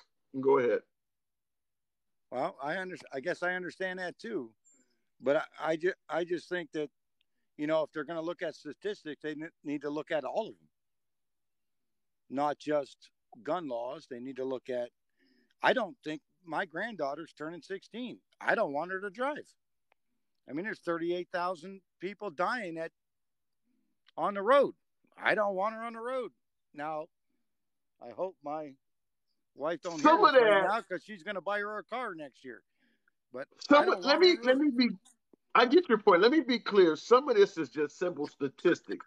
If you give everybody, and this is what I said before, if you give everybody a firearm, the simple numbers suggest that humans are not perfect. If you give 100 humans a gun, there is a formula that you could predict how many humans might be messed up in the head or criminal. I mean, there's statistics. So based on whatever those statistics are, the more guns you hand out, the more crime or the more mental illness individuals would fire. Same thing with same thing with cars, rather. The more cars, safer to fly than it is to drive. I understand. Yeah. So when you're talking auto accidents, there actually is probably more cars in this country than there are firearms. So statistically, the cars are probably doing less damage because there's 400 million guns in this country. Most adults what is it? About half of the adults in this country have a firearm. Everybody damn near has a car. It I have should be 5. more deaths. It should have 38,000 for all of the cars in this country. 38,000 road deaths is probably a very low number. But go ahead. All right, never figured it out that way, but now it makes a little different statistic. Yeah. I mean, there's actually, I mean, what adult, I mean, I don't really even know. I mean, I guess if you live in Manhattan or, you know, you live in a highly, you know, you live in an urban area of Boston, you might catch a bus everywhere. But I really don't know any adult that doesn't have a car. I don't know any adult that's in my life that does not have a car. All right, I was just bringing that stat up, and I was just trying to figure out why, you know, you're going after the gun people that, you know, somebody like me is living out in a rural area is going to, I'm you know, not. And see, well, not you, you know, our government, you know, and yeah, I don't think I think our government should get the hell out of our lives. Tell you the truth, the less our governments, the more they get involved, the more they screw up. I think they should get the hell out of our lives and just leave people alone. You're not the only one, but I mean, I hate to go in this direction, but I do anytime they come. Kind of Mexican, very nice of you. Thank you, there, sir. I will say this, you know, being who I am, I know what would happen if the federal government got the hell out of my life. And I'm not you. I'm not you, but for a guy like me, if I didn't have the government around to protect me, my life in this country would be miserable. That's the way the country was set up. Now, we can say that that's all in the past and it would not happen in 2022. Maybe so. But based on what has historically happened in the past, for a guy like me to want to return back to, say, states' rights or something like that, I would have to ask him, why? I mean, you've seen what happened in the past. Why would you want to risk going back to that? Just like you would suggest, I don't want to give up my firearms because I might risk going back to tyranny. Well, to some degree, folks who look like me kind of did live in this country under tyranny. So it's like, why would you want to go back to states' rights? But I will say this, if I was in your shoes, I probably would agree with you wholeheartedly. But appreciate you coming through, man. I've been on your lives before. I'm the guy that told you Trump wasn't going to be president. I don't know if you remember me or not. I told you he was going to be. I do. Do you still feel that way? Absolutely. And your last guy, that guy from Ireland, he's right. He's crooked. He's going to keep all that money probably, or he's going to give it back to the Republican Party. One of the two. Let me ask you. So, did you vote for him at all in 16 or 20? Yes, I voted for him twice. Okay. All right. Just wanted to make sure I let the audience know where you lean. So, you voted for him. Go ahead. It's probably going to be DeSantis next year. And I don't think he'll run. I'm not sure what he's going to do with all that money he's collecting, but he hasn't gotten any of it from me the last year and a half. I haven't given him nothing. He's got enough money. He's not getting any more from me. I don't know what he's doing with the money, and he's not getting any of it from me. Sounds like Black Lives Matter, so to speak. Right. I'm looking. Yeah, I don't know what he's doing with all that money, but he's not getting any more from me. I'm looking forward to DeSantis or somebody running this country and running it properly, just like he's doing in Florida. You keep up the good work. And let's one more thing before you cut me off. Let's make sure we all stick together as human beings. This government's really trying to separate us with everything they're doing. Let's keep our neighbors together, whether we're black, white, Asian, Hispanic, or whatever we are. Let's try to keep us all together, all right? Well said. I'm rolling with you. You have a good one, man. I love you, brother, and you keep up everything you're doing. Very nice. Come on back, as usual. Anytime. Let me see. What did somebody say? Ultra Mega Maniac. I love the name. He said, poor, sad left, worried about what everyone's money going but their own. He was a MAGA. He was not a poor, sad. He was not the left. Did you not hear the man say he voted for Trump in 16 and 2020 and how he wants Ron DeSantis? Listen, this is what I often say when I'm talking to you MAGA folks who I prefer speaking to, but don't automatically assume that everybody that has anything critical to say of Trump or of the right is just a liberal. Why can't Republicans be critical of something they don't like within their own party? But you just want to kick them completely out of the party, huh? The man made it clear he voted for Trump twice. And you're referring to him as a poor, sad, oh my God. All right, let me go back to the next one. Carrie, hang on. Folks, tell us why you need government to keep you safe. Shump 2243. Hang on a second, Carrie. Why do I need government to keep me safe? Because the country has a historical precedent under states' rights of treating me horribly. At the end of the day, African Americans only represent 12 to 15% of the population, depends on who you ask, 12 to 15%. And even though a lot of us have firearms and things like that, we're woefully outnumbered. I mean, you look at Black Wall Street, for instance, they had firearms. They had plenty of firearms. And when they faced a tyrannical government, which is exactly what took place in Tulsa, Oklahoma, the tyrants started using aircraft and were bombing them from the air. I mean, if this kicked off in this country and us African Americans came out with our firearms or whatever, and folks started using F-18s and Hueys and things like that, we could not do anything with that. That's why I often tell folks who say that they keep a firearm for tyranny. If the government truly becomes tyrannical, you probably do not have enough in your arsenal to deal with that. You just don't. And that happened in Black Wall Street. Now they got ricin and anthrax and all kinds of crazy shit, drones and all of that.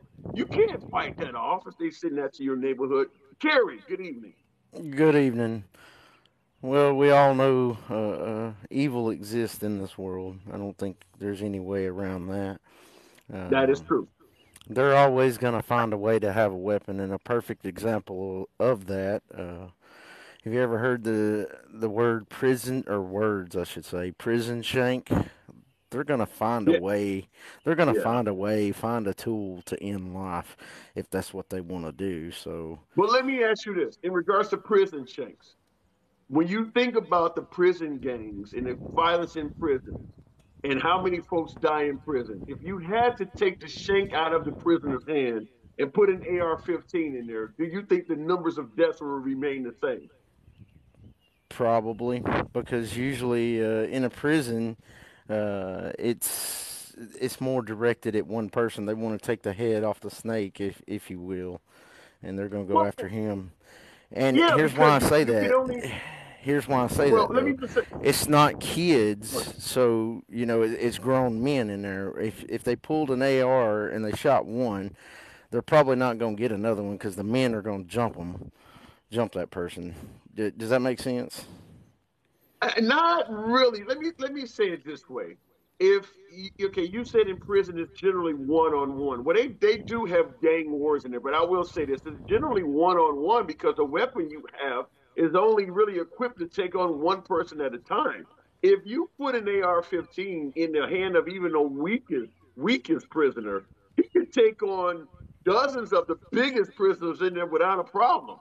The idea that the prison would not be any more dangerous if you replace the shanks with AR-15s, I'm surprised you said that. But you're suggesting I'm just suggesting the fact that it's in close quarters, CQB, close quarter battle. So therefore, you've got, I don't know how many's in an average prison, like thousands, I would imagine. And they're all in one area, and one guy pulls out one gun. All them men are not going to let that guy. You know what I'm saying? They're going to jump him. He's not going to be able. He might get one or two, and then his ASS is grass, if you know what I mean. Well, I will tell you this: when you look at some of the mass casualty events, like what took place on the airplanes, what took place with the guy on the subway in New York, the racist guy, even what took place at the Walmart in El Paso and things like that, there have been a lot of close quarter events where the one guy with a gun nobody tried to jump him. When you start firing weapons at people don't generally come in to try to grab your gun, with the exception of, say, Kyle Rittenhouse. Most folks get away from that because they know that firearm running towards a guy who's firing with a firearm. The only time I've seen somebody run towards somebody with a firearm recently was Kyle Rittenhouse and Ashley Babbitt at the Capitol building. In both times, the person running towards the person with a firearm paid a significant price. So even in prison, where you're talking about close quarter events, and by the way, the yard, if you're in a prison yard where a lot of violence breaks out or in the cafeteria, that's not really close quarters. You got plenty of room to back up off of somebody if you got a firearm. But go ahead. Well, yeah, I guess that it kind of depends on the person. I can see what you're saying, but like for me, for example, I actually had a real life experience with a person discharging their weapon out of the window of their car, and I ran at the car. Everybody else was running the other way, and I was running this way. I said, "Y'all going the wrong way." But again, I guess it's just the person. I didn't even have a gun. I was actually home on leave from Iraq, and this guy just started discharging his weapon. You know, it's right there by a hospital and apartment complex, and yeah, that's crazy. That is crazy. That's about as irresponsible as they can be. Oh yeah, I mean, I reported the guy. I believe they ended up getting him like a day or two later at his job, and yeah, PTSD is what it was. I ran at him. That's really what the chat just said.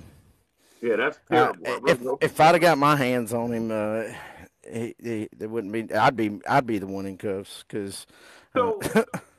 So let me ask you: do you believe there is a way to unite this country? Absolutely. Give me your spiel. How so? The golden rule: do unto others as you would want them to do unto you, and raise your kids right, teach them discipline.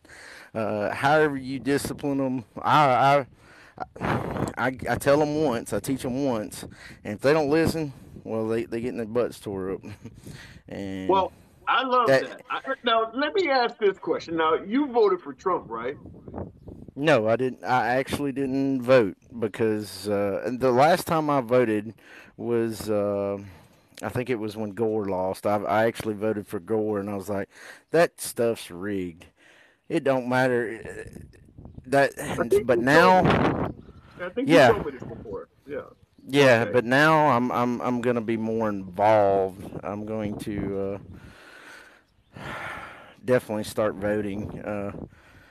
Who I vote for is going to be the problem, because you know how the media, they'll portray a person a certain way, and in reality they're a different way. Yeah, the media has an agenda. I'm agreeing with that. I guess the reason I asked you did you vote for Trump was because I was going to ask. In regards to uniting the country, you talked about raising your children right and things like that in the media.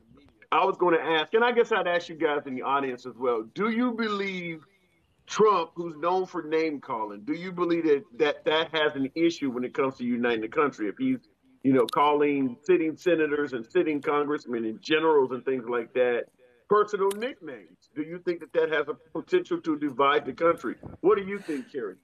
Well, here's the way I look at that. And, all right, let's say you're in town or whatever, and somebody comes out and screams, bank robber, bank robber, bank robber. Do you take off running? No. Why don't you take not off? Not from a bank robber, but they say mass shooter. I might. Well, no, they're saying bank robber. You're not gonna take off running because you're not the bank robber. So essentially, if I got a spouse that works in the bank? Essentially, what I'm saying is, if you are called a name and it doesn't bother you, well then your conscience knows that whatever that person's saying is a lie. Now, if you react and get defensive, then the heart, it automatically, it knows that you're guilty of whatever they're saying. Does that make sense? Somewhat. I guess the way I will respond is that, like you said, bank robber, if it's not your bank, you have no reason to run. I guess the way I would look at it is that every senator, every congressperson, every general has a large fan base, or people, like especially with generals. They got folks who put their lives on the line for that person. And when you get up there and you say something negative about that general, you would assume that a lot of folks who were willing to die under the orders of that general might have a problem with you saying that. I guess it depends on the person, but if somebody says something, I go to the horse's mouth, so to speak. I go, and if I can't go to the horse's mouth, then I find out the best way I can if what they're saying is true. If it's Let me give true, you an example. Let me give you an example. Let's say you serve. Let's say you serve during, I guess, any of our recent conflicts, with General Mattis being in the military, and then you hear Trump say General Mattis is the most overrated general in U.S. history, and you put your life on the line under that general, and you respect that general. Do you think well, that that might be a reason to have to be at odds with the president? no, I would go see what he's actually saying, research, basically look into it, what the person is saying, and then if I find out what he's saying is false, then I will say something like, "Hey, Okay. that's false. Don't believe it." You know what I'm? Okay. Okay. Well, I haven't seen any evidence to this day to even from Trump even explaining why he would suggest that General Mattis is the most underrated general. Because here's what's really odd about it is it would be one thing like folks are bringing up Hillary Clinton. He made it clear Hillary Clinton was a crook in his book when he ran for office. However, the difference in General Mattis is that he was actually putting Mattis on stage saying this guy is great and he's a he goes as a terrorist, and then all of a sudden, overnight, he became overrated. So it's one thing when you being consistent that this person is a crook, but when you are painting somebody out to be great, and then you change your mind overnight for a sitting general, it would make you wonder what made you, after dragging this guy around all over the country saying how great he is, what made you change your mind overnight to suggest he is the most overrated general in U.S. history? Why didn't you know that when you were saying how great he was? Well, I mean, I think it has to do with consistency. Uh, if he sees something that he likes, he's going to point that out. Hey, that's a plus. Now, if he sees something he dislikes, he's going to point it out and say, "Hey, I dislike that," which that's what a leader should do.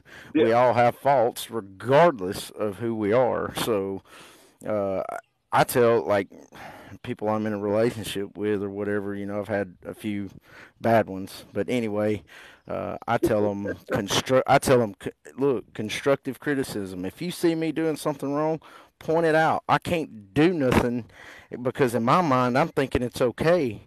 If it's not okay, yeah, but I think you're not. I guess where we're differing is you're not seeing the grandiose of it. It's one thing to point out something you think somebody did that is not necessarily on the up and up or you disagree with. It's another thing to say you are the most overrated general in U.S. history. Well, I mean, look at how he was displayed. And I don't know that exactly why he said that. I've never really looked into that. I didn't really get involved until I was watching Trump I was sitting on the couch or something, and I was watching Trump give a speech right after the elections, and the media cut him off. Now, this is the president of the United States of America. Yeah, he lost the election, whatever, but he's given a speech, and this is the most powerful position in the world, the seat in the world, and he's still in that position, and they cut him off? Yeah. Well, I don't agree with that. That right there is what made me get involved. I was like, whoa. This is something I bad will wrong say here. this though. I will say this though.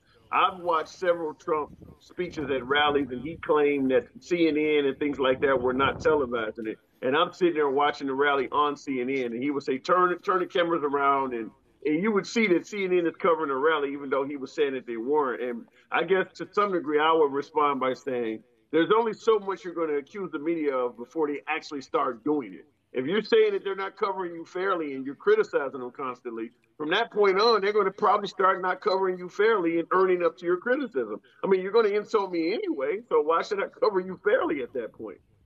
Well, I don't know. That's their prerogative. That's their agenda. Yeah. That's what they wanted to push. And Fox is the same way. They're no different. Yeah. I don't care who they are. Mainstream media sucks, in my opinion. I don't like any of them. I go to people like you. I go to people like you and do my own research at the same time. I talk. You know what I mean? That's what I do. But that's All right. All right, Okay. man. Well, I appreciate you coming in, man. I appreciate you. Hey, anytime. Always good to hear you, man. So appreciate that. Let me move it on, though. All right, take care. All right, you too. Okay, look at it. All media is corrupt. Yeah, CNN is gone soon. Wide open. I don't believe that. I believe that CNN has enough of a base that if they continue with their numbers failing like they are, somebody will purchase them and try to revamp the network. I don't believe CNN is gone. If you still can have CNBC and some of these other networks that are really down in the weeds, you're not going to lose CNN. It's not going to happen. I understand you guys do not like CNN for legitimate reasons, but at the end of the day, CNN is not going anywhere. Somebody will buy them out. They never covered him fairly, says Belinda Izzy, Boss 3.0.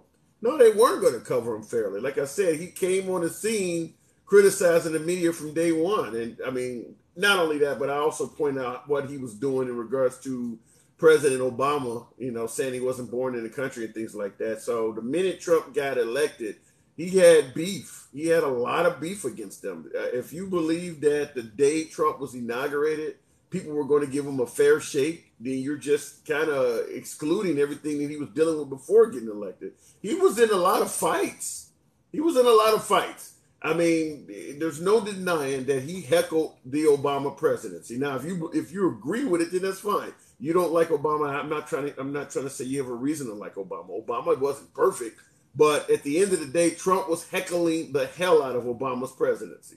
I believe he was on not Tucker Carlson, because Carlson wasn't around then. It was Jesse Waters, a Bill O'Reilly protege. Jesse Waters interviewed Trump, and when Trump was running for office, and Jesse Waters asked him, "Do you think Obama did anything good for America?" And Trump said, "No, not one good thing at all." He was really heckling the hell out of President Obama. And there's a lot of media, as we'll openly admit, certainly media leaning left, there's a lot of media that favored President Obama. And Trump treated him like shit. So the minute Trump got elected, he had a lot of beef. You may think the beef shouldn't have been exercised against him. That's fine. But yeah, when you heckle, just like any liberals that are heckling Trump right now, if Trump gets elected, they have beef with Trump. He's going to go after him. That's what happens. And that's the same thing with, like, Stacey Abrams, for instance. Stacey Abrams in Georgia. She's not a politician right now. She's heckling Trump as a citizen. If she wins the gubernatorialship or the gubernatorial race in Georgia, may happen, probably won't happen, but if she was to become governor in Georgia later this year, she has beef with Trump. If Trump wins in 2024, he's going to start attacking her immediately because she's been heckling him constantly. When Trump got elected, he had been heckling liberals constantly. He wasn't going to get treated fairly. Never was. Looking at the comments here. And I see your comment there. Somebody's defend says Stacey is horrible. Now, that wasn't you defend. That was, looks like Kim Chaston. You said Stacey Abrams is horrible. Okay, you're entitled to that. I'm not an Obama supporter, but two things: kids on insurance till 26 and opening Cuba to visit. So you do agree with those two things. Okay. Real Trucker Jeff, I don't know why it's not letting me bring you on. I'm trying. He knows their evil acts, says Shireen Monts. Then here's my point. If Trump knows the evil acts, The swamp, so to speak. Why not point that out? You don't have to call Elizabeth Warren Pocahontas to make it clear what she did was corrupt in lying about her heritage. The Pocahontas is not being truthful. That's just ridicule. Real Trucker Jeff, what's up? Hey, Handsome Liver, how we doing? I'm doing good. It's been an interesting day, man. It's been a real interesting day. I was watching yesterday, and you had snacks on there. I'm glad you guys are friends. You know what I mean? I thought that was lovely. It's a love fest. It's a love fest. I know. Always. The weirdest thing, like, he came in, like, I like and he's Philly, like, I'm basically Philly. I'm South Jersey, Philly area. He's a Philly guy. So, and I like his stuff. You know what I mean? He puts out some pretty interesting TikToks and all.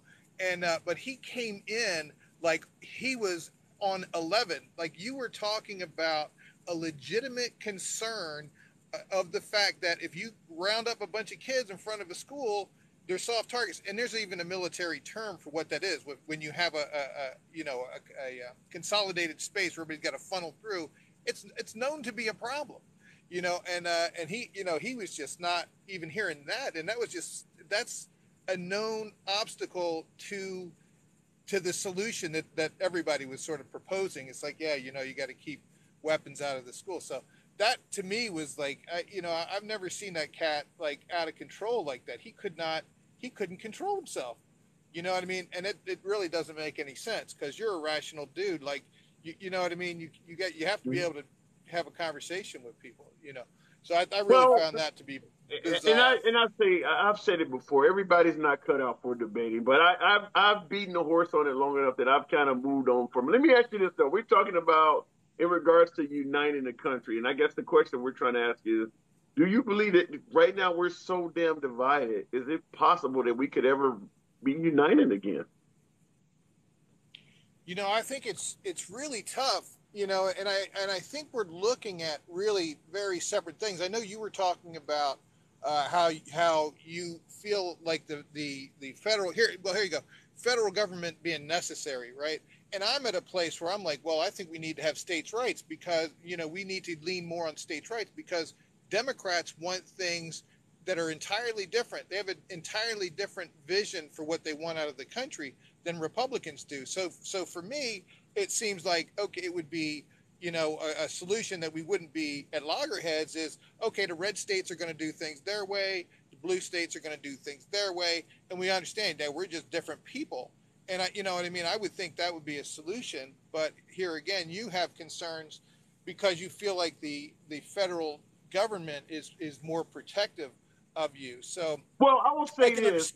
I will say this. If we did go back to states' rights, as long as I stayed in liberal states, I'd probably be okay. But I do believe that there. And I mean, I'm not saying the whole country will go like the Confederate South used to be, and I understand for folks who are going to say they were Democrats, that is true. But I'm not going to say that the whole country would go back to how the Confederate South used to be. But the belief that not a single one of those states would do that, no, I don't believe that. I do believe that it's a potential. It might not just be blatant slavery or Jim Crow laws, but it could be one or two laws here or there. Maybe we don't want any African Americans on the police department, or we don't. I do believe that would happen, because when you look at the history of America, even with the federal government's protections, there has been a constant push to come after us on one level or another. I mean, obviously, President Lincoln freed us back in the 1800s, and clearly Martin Luther King was still fighting against something over 100 years later. So there's been a never-ending push to oppress us in one way or another. I mean, redlining, even folks who are complaining nowadays suggesting that there's some type of voter suppression taking place. I'm just cautious about just returning power back to the states under the guise that nobody is going to do what they used to do. But go ahead. Yeah, no, but I understand that. But the thing is, with this federal government being as powerful as it is, and here again, I think you basically ignore the World Economic Forum and what they're saying, but the things they're saying are pretty damn frightening, right? So, I mean, the things that we get, like, I think to come together, you have to appreciate, like, the conservative position in that you have the FBI going out and investigating parents because they complain at school boards, opening files on parents because they're against. See, the federal government is against conservatives now. I don't, you don't have fear of the federal government. Why but they're not that, after you. They're after us. Why do you? Okay, if let's say you're correct and the federal government is against conservatives, why is that? What is the Conservative Party doing that the whole federal government would not like them? Well, I mean, here again, so the Democrat Party is basically socialist, right? So they don't want opposition to their to a big government agenda, right? So you have this opposition party; they want to eliminate it, right? So that's where the conservatives are coming from on the states' rights position per se. It's like, okay, we're looking at the federal government and we're in their crosshairs. Right, so I don't like the federal government because they're coming at me, right? Okay, Yeah, I mean, and I get your point. I mean, yeah. and Trump made it clear for every federal organization he created, he was going to eliminate too. So to some degree, I get your point that the federal government probably does not like conservatives because you guys are trying to eliminate them. So Right. I mean, yeah, if you're constantly criticizing and threatening our very survival, yeah, I can see that. It makes sense.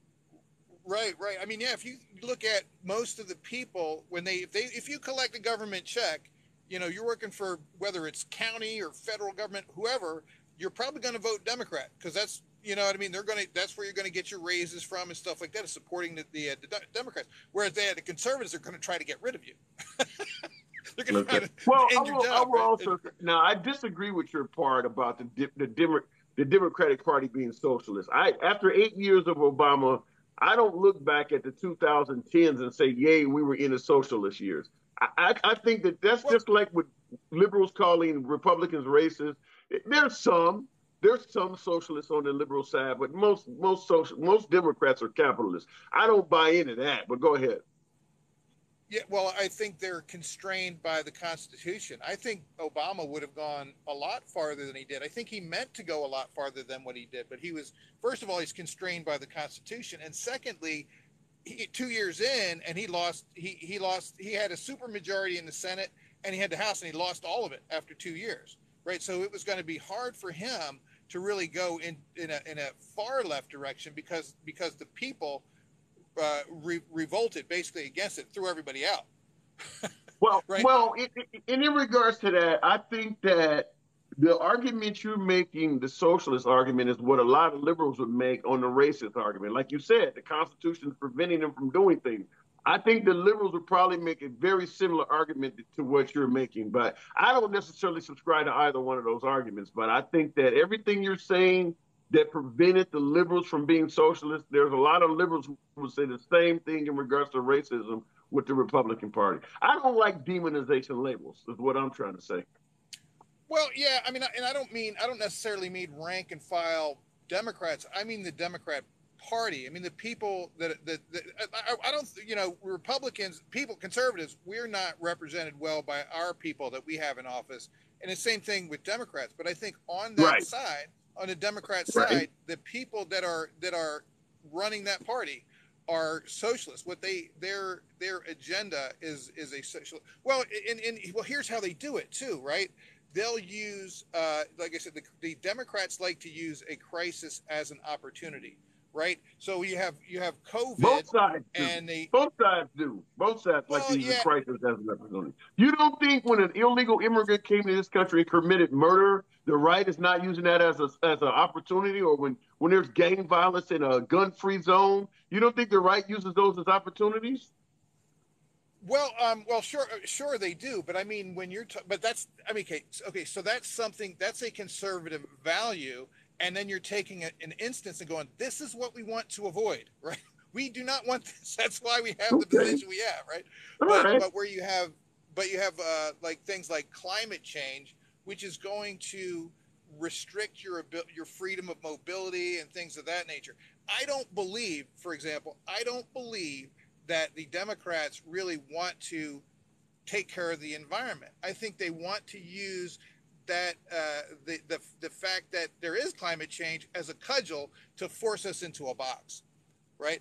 That's the kind of thing that I'm talking. They want to change your entire way of living and give more control over that will ultimately accrue power to the government, and they'll use climate change for it. Not giving a shit one way or the other if the climate gets fixed, but really their agenda is to get you under control. You know, I don't totally disagree with that. However, I could point out ways of the right doing the exact same thing. I think the primary goal of any administration is a second term. They all fight to maintain power. They all fearmonger. They all seize on opportunities, and they all have an agenda. I don't think you're going to escape any of this by leaving the left and going to the right. You'll just find it rebranded in different ways. Yeah. I think that's. Yeah, unfortunately, I think that there's a lot of truth. You don't think that the way we got into the Iraq War, for instance, even Trump called it the dumbest mistake in U.S. history. The right particularly George Bush, but he used the right to get us into this, made up different bullshit excuses, and before you know it, you had Bill O'Reilly on TV talking about boycotting France and all of that. Both sides they know how to promote their agenda. You're not going to escape that going to the right. No, that's true. But George Bush, I voted for him twice, and he is I really have no. It's a horrible person, horrible, evil individual. So, but at that time, it wasn't even just the right. We can be manipulated by the media. The media had everybody chomping at the bit. Yeah, let's go get them. You know what I mean? We weren't really, most people weren't thinking, well, Iraq, what does that have to do with anything? And there was some kind of, just speaking for myself, there was an awareness that this is a legacy thing and his father and all that stuff. But at the time, I bought into the idea that we could go into the Middle East and help those people and give them a situation where they weren't under an oppressive rulership. And I hate that, because I have to look, if you look at the history of America, when have we ever went into a country and genuinely helped the people unless we gain something out of it? Never. We only make shit So worse. folks who are around, don't believe, from this point on in your life, if they tell you we're going into a country to liberate them or help them, don't believe the hype. We've been doing this since day one. Yeah, but okay. So how do you feel? How do you feel about Ukraine? How do you feel about Ukraine? The reason I support what they're doing in Ukraine is because we told them under the Bill Clinton administration back in the 90s that if they gave up their nuclear arsenal, we would help them. They were in position just like North Korea. If North Korea did not have nuclear weapons, we would have invaded North Korea a long time ago. But because they have atomic weapons, we don't touch them. If the Ukraine had not listened to America and kept its Soviet era nuclear weapons, they would not be dealing with this right now. They listened to us, and now they're losing their entire sovereignty because they listened to us, and most American citizens of this year, 2022, do not even want to send them money. So it makes our credibility on the global scale look horrible. Like, do not take the word of the United States, because and what's happening in Ukraine is not the only example. We can look at George H.W. Bush telling the Iraqis to rise up against Saddam Hussein and we'll help them. And then he backed out and Saddam Hussein killed all his own people. And his son used that as an excuse to go in there. We can look at it all the way back. You know what? That situation, just back to Iraq for 1 minute. And I want to mention one thing about Ukraine. But going back to that, basically George H.W. Bush greenlighted Saddam to go take oil out of Kuwait. And then that was the pretext for the war. He said we weren't gonna do anything, and then we went to war.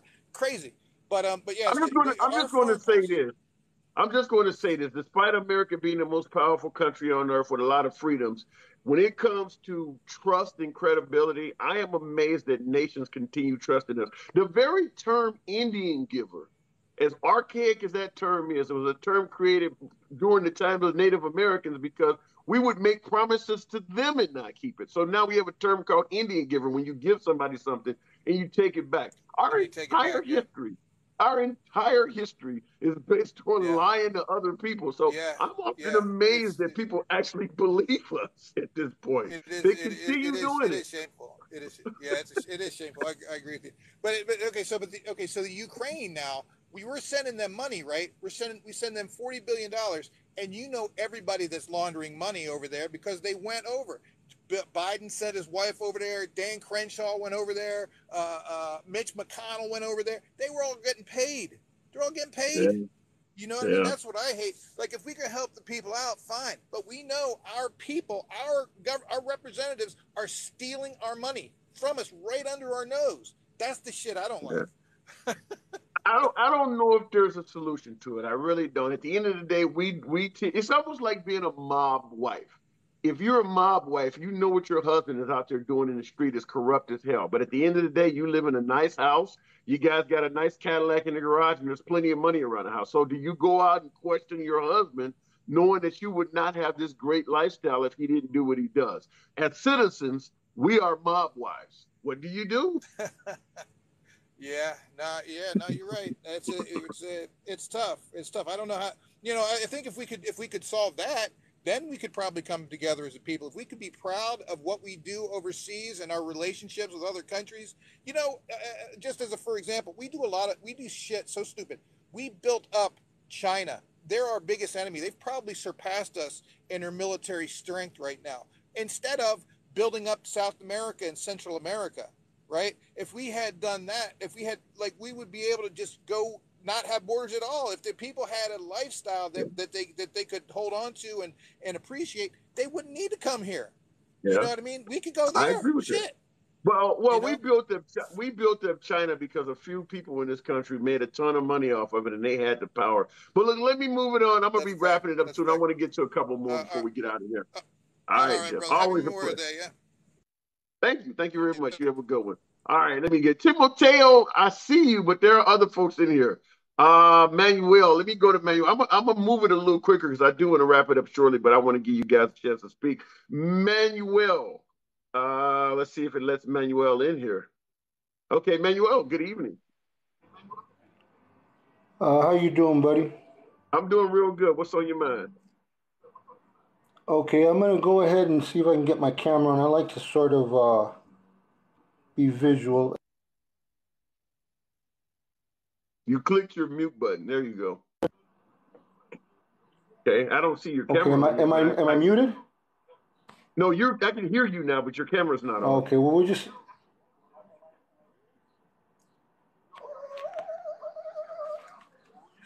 All right. Okay. Is it okay to see what I got here? Is it okay to talk about the Second Amendment still? Absolutely, absolutely. Make it happen. All right, buddy. Oh boy, we're getting a feedback, aren't we? I can hear you loud and clear. You sound perfect. All right. All right. Here's the thing. I want to address something that you said regarding the Second Amendment, and that is that it's futile to take up resistance against the government with light firearms, with assault rifles, etc. Because the government has all the heavy stuff. They have helicopters, they have guided missile systems, etc. Yeah. Well, let's keep in mind something here that the mightiest nation to ever exist is the United States of America. And Okay. in 1965, we fought the Vietnamese. We fought more specifically the Viet Cong, which was basically their militia. And we had all the bombs, we had computerized delivery systems, we had the big jets, we had the aircraft carriers, and basically they were fighting us with rifles and punji sticks. And though they did not prevail, they fought the hell out of us. Yeah. So we got to keep that in mind. Yes, having a weapon in the hands of an American, that is a viable way to protect our freedoms. Someday we might be that militia army. Okay, let me respond to that, and I'll say this: the way you're pointing out, because you're not the only one. Okay, you're using Vietnam. Other folks have used how the Afghanis fought us back, or how the Iraqis fought us back. The reason I disagree with you is because you're using how we as the United States got fought back from these countries. When the United States waged war on Vietnam, Iraq, Afghanistan, we did not do it from a point of tyranny. When you think about it, who comes to mind when you think of a tyrannical dictator? Stalin, Hitler, Saddam Hussein, Slobodan Milosevic. When we go to war, we do precision strikes. We only strike at the enemy, maybe try to hit an enemy base, or try to strike at folks who could be a military adversary. When a tyrannical government operates, they go for everybody. So if we had went to Vietnam, Iraq, Afghanistan, and the goal was just to be tyrannical and go after everybody, we would have been a lot more successful. If America becomes tyrannical, it's not going to be those precision strikes you're talking. I'm talking about anthrax from the air or something like that, or mustard gas on everybody. You don't have enough in your arsenal to deal with that. you're expecting a tyrannical government to operate from a point of being reasonable. Then yeah, you might be to deal with a reasonable tyrannical government. But if it goes Saddam Hussein or Hitler, like you can't stop that. You would never be to stop that. Keep in mind that the Jewish folks had firearms when Hitler became Hitler. So all of them didn't give them up. They didn't all give them up. They just got them taken from them. You can't fight true tyranny. We've never encountered or dealt with true tyranny, but go ahead. Okay, well, yeah, you make a good point regarding Vietnam, but I think I have a counterpoint for you to consider, sir, and Sure. that is that you got to remember something about that war. In terms of tonnage of ordnance, in terms of numbers of in terms of numbers of bombs dropped, and keep in mind, Vietnam is a very small third world country, very small third world country, but not that much of a population. We dropped more ordnance on the South Vietnamese people and the North Vietnamese people, that little country, we dropped more ordnance on Vietnam than we did in World War II on Japan and Germany combined. So when you tell me that we didn't act like a tyrannical government, I say we kind of did, sir. And on top of all that ordinance, and keep in mind also, sir, that 2 million so-called communists died in the Vietnam War at the hands of the Americans. That's 2 million people is a significant. That sounds to me like an all-out war and a ruthless war. And keep in mind also, third point, if I could. Okay, talk let me about give dictators. you. Okay, go ahead. We were initially keeping in power a fellow by the name of Diem, who was in fact a ruthless dictator and so hated by his own people that eventually he was assassinated. So I say, yeah, we're guilty on all three strikes on that one, buddy. Here's why I disagree with you. In all of the wars you're mentioning, we did not go all the way. Even in Vietnam, a lot of soldiers complained that we did not go into Hanoi. We did not. We backed off. In the Iraq War, a lot of folks under George H.W. Bush were wondering why we never went into Baghdad, which is why Desert Storm was before we had what is it, Iraqi Operation Iraqi Freedom or whatever. But anyway, while we had a war under both presidents, but in both of those wars, the Vietnam War with Hanoi and the Desert Shield, Desert Storm War with George H.W., where we did not go into Baghdad. If we were truly tyrannical, we would have went into those places. So when you say that we really got down to business with Vietnam, the folks who were there, they have a different opinion. They're like, why didn't we just go into Hanoi and take the whole place out? We didn't do that. And the same thing folks said about Saddam Hussein. Why didn't we just turn it into a sheet of glass or just destroy it? In both of those wars, we were very much restrained.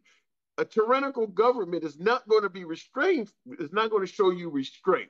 If they really do not show you the strength, the stuff you have in your arsenal is not going to work. It works if they're restrainful. That's all I'm saying. But go ahead.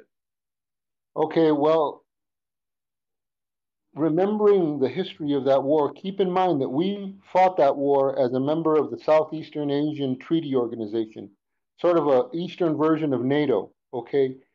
Had we gone into the North with troops, put boots on the ground in the North, we didn't even go in with aircraft. We didn't even go in with aircraft. Right. But I'm talking about literal boots on the ground. Had we gone into the North with boots on the ground, and by the way, we did go in with aircraft. That's how John McCain got shot down. I'm pretty sure he was part of a mission that was bombing strategic targets in the North.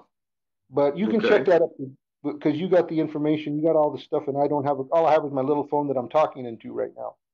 But we would have actually been in violation of the CETO Treaty had we gone over the demilitarized zone into the North. And at that point, it might have been an act of war that would have been retaliated by either China and Russia. So we couldn't go north of the demilitarized zone.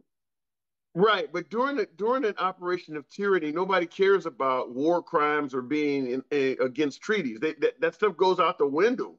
If our government truly, let me just put it this way: if you were the president, let's say you were the president of the United States, and you had 40-50% of the U.S. military on your side. And they told you, the liberals are getting out of hand in Illinois. I need you to go in there and I need you to seize control of Chicago. Let's be clear. 80% of Chicago residents have guns or whatever number it is. Despite them being a liberal city, there's gangbangers everywhere. Do you think with 20% of the U.S. military and all of the arsenal that the U.S. military has, if you want to get tyrannical on Chicago and lay out a plan, you're going to tell me there's no way you could do that? I'll tell you this, that if we were to do it, it would cause a revolution that would involve the whole country. And once that happened, we know that. We know that. I'm just saying, but it could be done. It could be done, yeah, but it would not result in anything good for the United States, because she would face the wrath of the entire population of the United States. And then ultimately, sir, if I can add this, ultimately someone would intervene on our behalf overseas. It might be China, it might be Russia.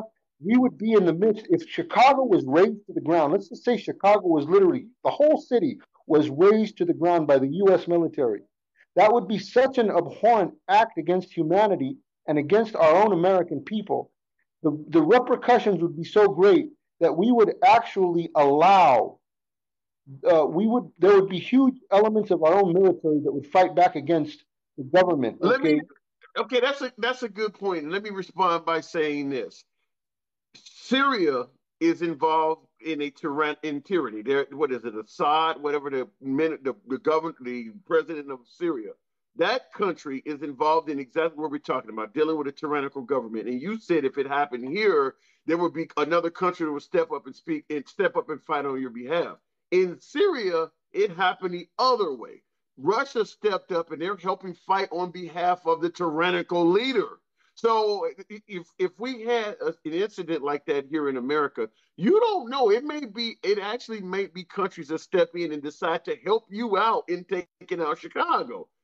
Don't automatically assume that the help would come for the residents of Chicago. It might actually come for you. Oh, I understand that. I'm fully aware that is a possibility. But the objective would be to neutralize and destabilize the U.S. government.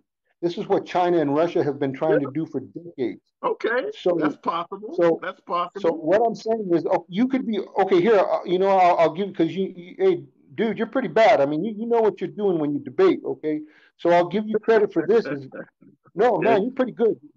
But so the best I could put it, sir, is you could be right, and it could turn out your way. But I'm trying to make the argument why it would turn out my way. And ultimately, I don't see either Putin or China going to bat for the U.S. government, because both of them have a history of being sanctioned and repressed by the U.S. government. They're going to want to support, in my opinion, the people who are fighting the U.S. government to destabilize it.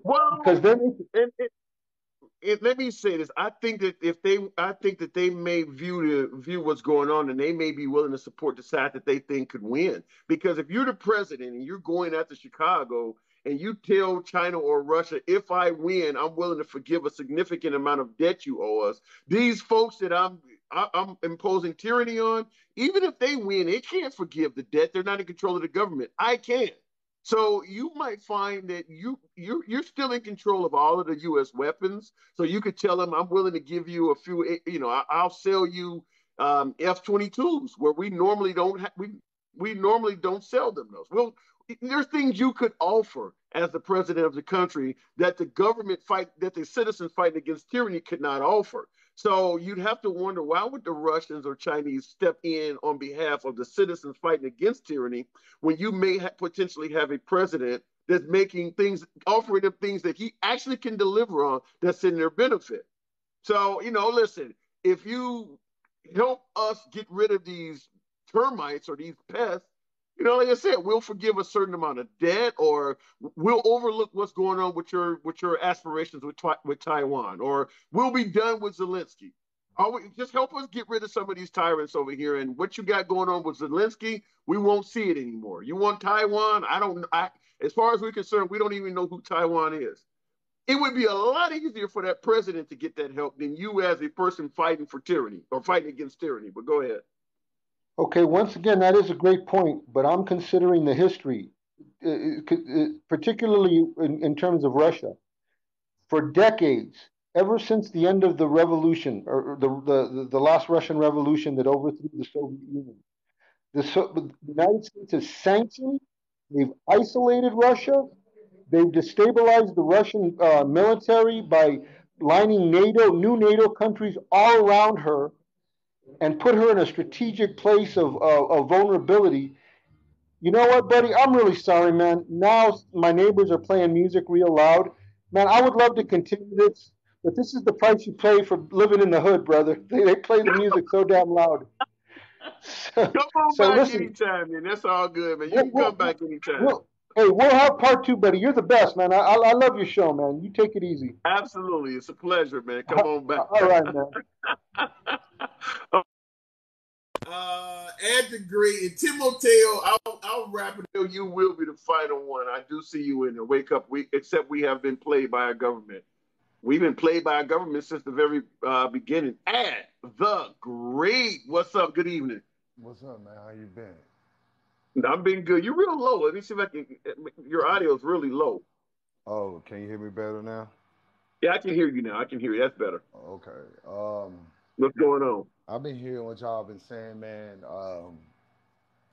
I would just like to say, man, to your question, man, it was like, America's divided. What can we do? First of all, man, we need to start with the labels. We need to start with the liberal and the conservative, all the labels.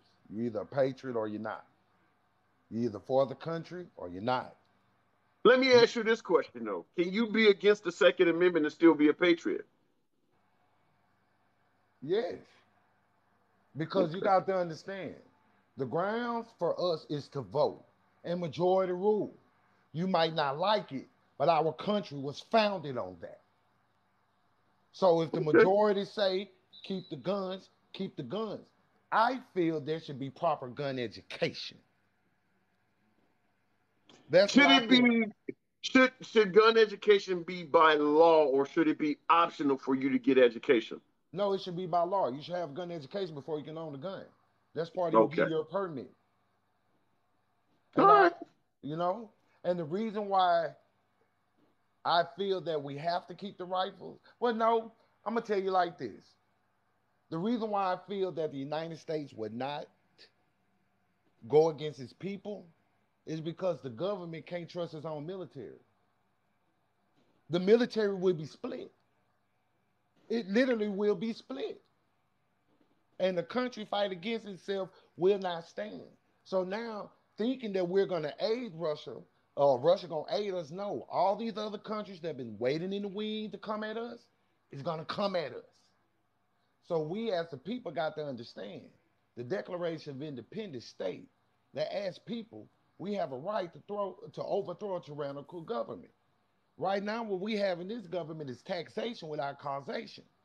We're sitting up here and we're paying all of these taxes, yet food prices are going up and they're going up daily. The Secretary of Agriculture has burned down 10 processing plants, but that's not being talked about on the news. You literally got to deep search that into Google. Wait. You said the Secretary of Agriculture. Secretary of Agriculture burned down 10 food processing plants. They have over 50 acres of potatoes just sitting out rotting. Did they give any type of explanation for why that happened? No explanation whatsoever. I have to look that up. Somebody send me a link or something. I like to see that. Yeah, I work at Walmart. You feel me? I see prices go up every day. Like today, 16-ounce package of Angus roast beef that was normally $4.72. I had to raise the price up to over $10. Wow. There's going to be a food shortage at the end of this, toward the end of this year, and it's planned by our government. I think you and I talked about this before, didn't we? Yes. Yeah. And I remember you telling me that. It's starting to get worse. And see, these shootings are just to get your mind off that. Let me ask you this question. Do you think this is Biden doing this, or is it a bigger entity at play? Man, this has been going on since Reagan. I don't remember any food shortages throughout my life. I'm a big ass guy. I eat a lot of food. No. What I'm trying to tell you is Reaganomics, the beginning of Reaganomics, this is our outcome. This is the outcome of Reaganomics. Reaganomics was the beginning of modern day capitalism. You see what I'm saying? I believe that. And the thing is what the people don't understand is the reason why they're 2% right now instead of the 1% is not because people are getting richer, it's because they're killing us off. How so? COVID, that's one. See, coronavirus. Wait a minute. You believe COVID was a deliberate attempt to reduce the population? Dude, every year, we have some kind of outbreak that diminishes a percentage of the population. Zika, remember the Zika flu? Remember the bird flu? Remember the Spanish virus? Remember Ebola? It knocked off a percentage of people around the world. This ain't just a United States thing. This is a world population. So you believe people were committing these fatal illnesses deliberately, killing people essentially? Yes, because look at COVID. You go in for a cold, next thing you know, they tell your family you got COVID. You can't see them, so you don't know really how they died. You don't know how they died. You don't know. My mentor he just had a little cold. He said, man, I just feel some inflammation in my chest. I'm finna go to the hospital. Cool. Find out he got COVID. He was died 24 hours later. He was dead. Let me ask you this question. Let me ask you this question as an African American. Do you believe that the U.S. government has any conspiracies against African Americans? No, it's a conspiracy against everybody. See, you have to look at what's going on. The majority of the corporations have now turned to automation. That's why we have a lot of recalls. But the thing is, computers cannot reproduce, but human beings can. But see, you have the more human beings reproducing, but the thing is, you're on an automated system. So how can you feed everybody? You got to get rid of the population. It's the same thing. All right, listen. I can't get too deep in the weeds with this. I need some links, man. I'm gonna have to move the program. I need you to send me some links because some of the stuff you're saying, I gotta admit, from the liberal side of the aisle, I'm looking at it as conspiratorial. But I am willing to entertain. Send me some links. I need to see this. The book of Ecclesiastes says this: there's nothing new under the sun. What is happening now has happened before and will happen again. So what I've been doing is going back and looking at ancient history. Has this happened before? It has. It happened in the medieval times. It happened in antiquity. There's always been some mysterious... I need to see. Okay, I need to see some links beyond the Bible, though. Okay. All right. I got to move on, man. I got to move it on. Okay. All right. Appreciate it. Come on through. Let me see. All right. I got last one before we wrap it up. This is Tim Mateo. I expect he's been waiting to get in for a minute. This guy has some really strong opinions, particularly on finance. Very similar to my previous caller. My guess is he probably agrees with some of the things my previous caller was saying. So he was, and I tried to bring him online. I don't know if he just dropped out. Okay, I don't know. I was trying to put Tim on there. He's gone. Tim, if you're still watching the program, I'll give you a few minutes to come back. But he was in there. I tried to give him the okay to come in, and it disappeared. So we have thousands of food processing plants. A couple caught on fire. A couple caught fire in 2019 too. That came from space dust. So you're saying that it's just a couple of them, and this is not something out of the ordinary. Okay, Tim Mateo. I'm gonna let you end. You said it booted you. Okay, I'm gonna let it up. It booted you again.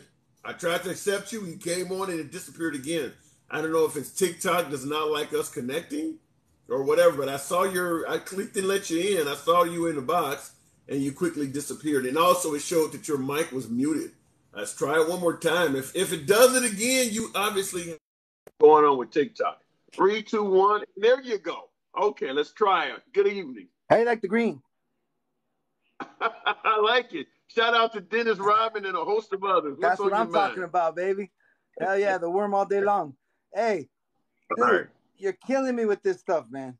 And look it, you're gonna listen. Check it out. I'm gonna give you some. I'm gonna give you some facts.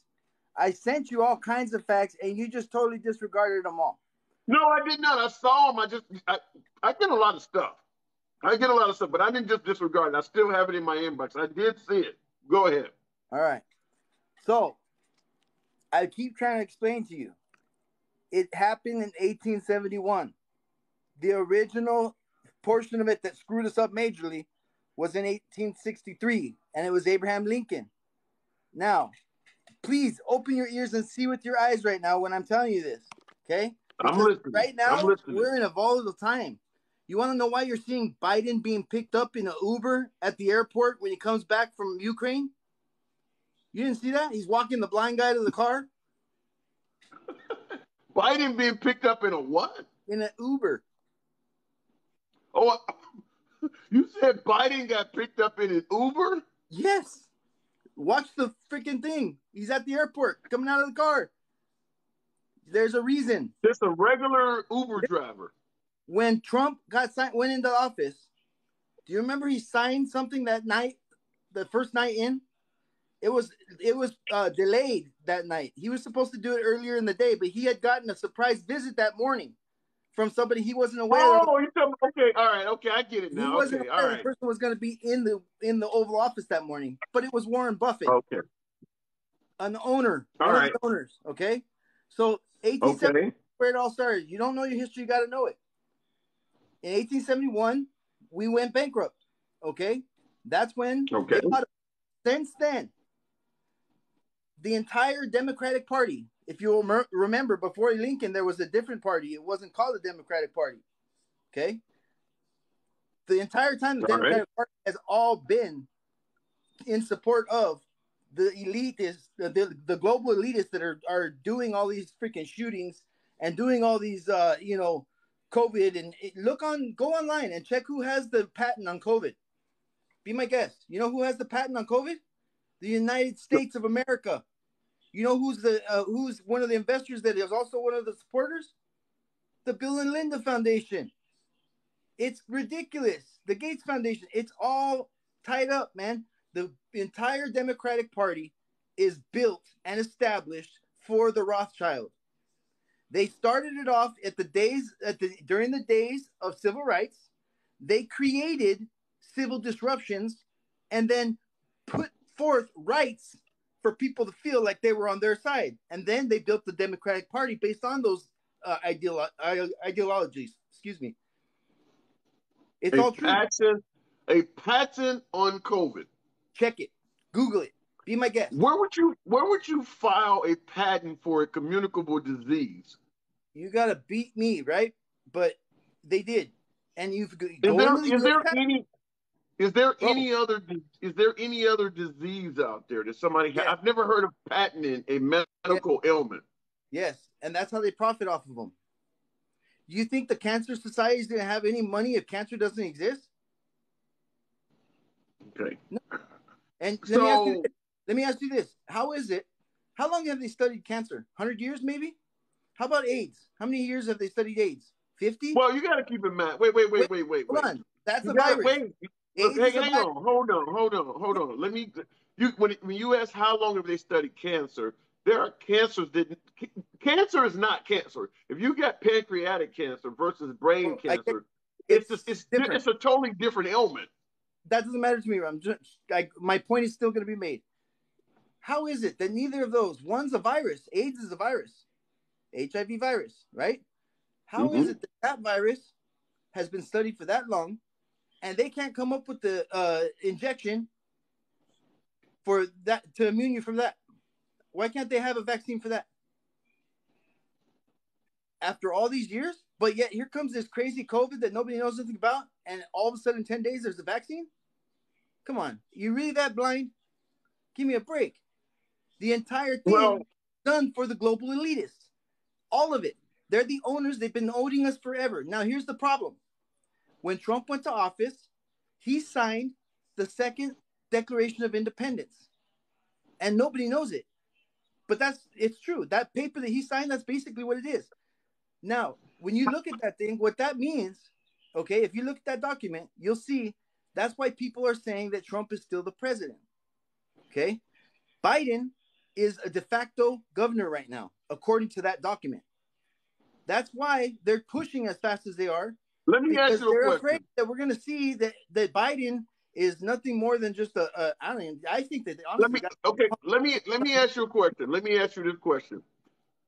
If Trump is an honest, transparent president, Bro, Trump is a U.S. national. He's doing what he's supposed to do. Trump was the rank that they threw. Let me ask a question. Let me ask a question.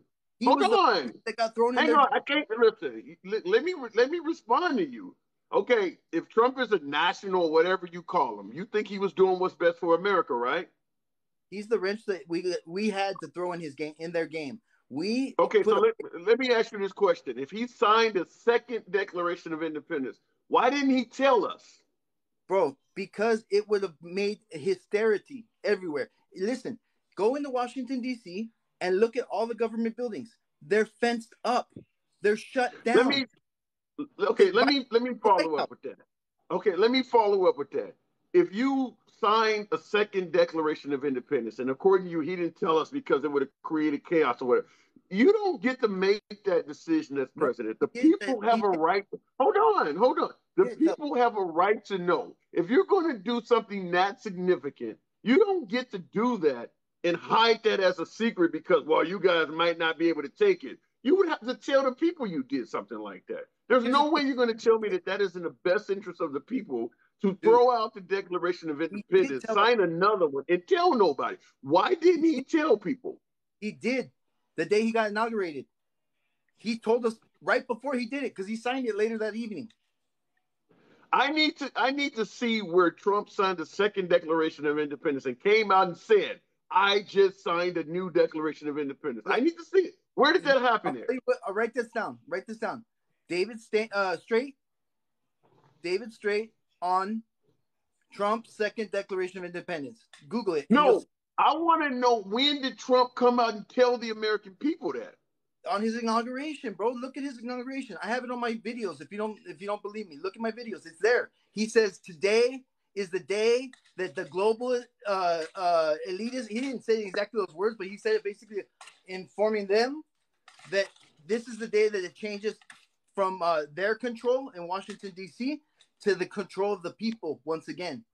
He did that, and it's true. If you look at the document, it also meant that they were going to shut down D.C. and move everything back to Philadelphia. Okay. User 651 in the comments said, this is sad. The host is entertaining them. Listen, I try to let folks speak. Me and Timoteo don't agree on anything. I don't. What he's saying right now is not necessarily resonating with me, but I'm asking him, show me the evidence. Now, what you're saying, Timoteo, that he announced in his Declaration of Independence. So what in his inauguration, rather, what you're basically suggesting is that any president can just keep signing new declarations of independence. They don't need any permission, or any president can do this, is what you're saying, right? No, not at all. No president can do much of anything, really. The thing is, how did Trump do it? How did Trump get to sign the second Declaration of Independence? The document he signed, and then based on the way that everything went down, it's hard. I can give you details, but I'll be here for a really long time. That ain't what I'm asking you. That ain't what I'm asking you. What I'm asking you is, how did Trump get the power to sign a second Declaration of Independence, but Obama or Biden or somebody else cannot do it? How did he get that unique power? Because Trump had a different agenda than Biden and Obama. I'm telling you, Obama and Biden have been in that party forever. They're all Democrats, right? Think about it. Democratic Party. The agenda. You're responding to it. You're responding to something I'm not asking you. I'm asking you, it doesn't matter what agenda a person has. If Biden or Obama wanted to sign a second Declaration of Independence based on their own agenda, would they have been able to do it? I'm telling you what I saw and what I've been reading and what I've been understanding from everything else hey, look it. You can go to CNN all you want. That's great. I think that's great that you think that way about them. But you don't agree with me when I tell you include laws in what I'm telling you. And I could show you the law right now. Matter of fact, when you were talking to the other person about the taxes, I can show you the law where it states the taxes are not, they're voluntary. Do you have a copy of that Declaration of Independence with his signature on it? That's what I was trying to tell you about David Strait, so you can get that law number yourself. I'll go get it if you want me to get it. But he says I the want number. to see. He says, and by the way, we know the first one is in Constitution Hall in Philadelphia. Where is that second Declaration of Independence located? I'm calling it a second Declaration of Independence because of what it did. Okay, that's me calling it that, but that's what he referred to it as well. Okay, that's what this. But it's not. But it's not actually a Declaration of Independence. It's not titled that. No. Okay, that's what I'm saying. I can't answer the question that way, but I can tell you this guy is a very vulnerable. It's a very, very, very reliable source. It's the guy is one of the most famous U.S. nationals there is. Trump even. Where is the document located? Remember, it's supposed to be the people's document. Where is it located? It's the one he signed in his first day of office. Don't you remember his first day of office? Where is it located? I don't know, dude. Why do you ask the dumbest questions? Why? Because it is the people's document. You should know where it's. Why can't you? You know where the Constitution is. Why would he sign a document that the people don't know where it's at? Bro, I don't know what you want me to answer you. I can't answer a question that's a fucking question from way out in left field. But I'm trying to get to a point that's beyond this. You're telling me he signed the second Declaration of Independence. I asked where it's at, and you say that's a question from left field? Asking where the Declaration of Independence is a question from left field? With the WHO, you got the things going on with the child trafficking. You're not listening. I'm not asking all that. I want to know where the document is. I want to know what he signed. Dude, I don't care what the fuck he signed. I'm talking about kids being trafficked. You don't care about that? He signed a document declaring independence. I want to know. Hold on, hang on. Where to go? Where is the document at?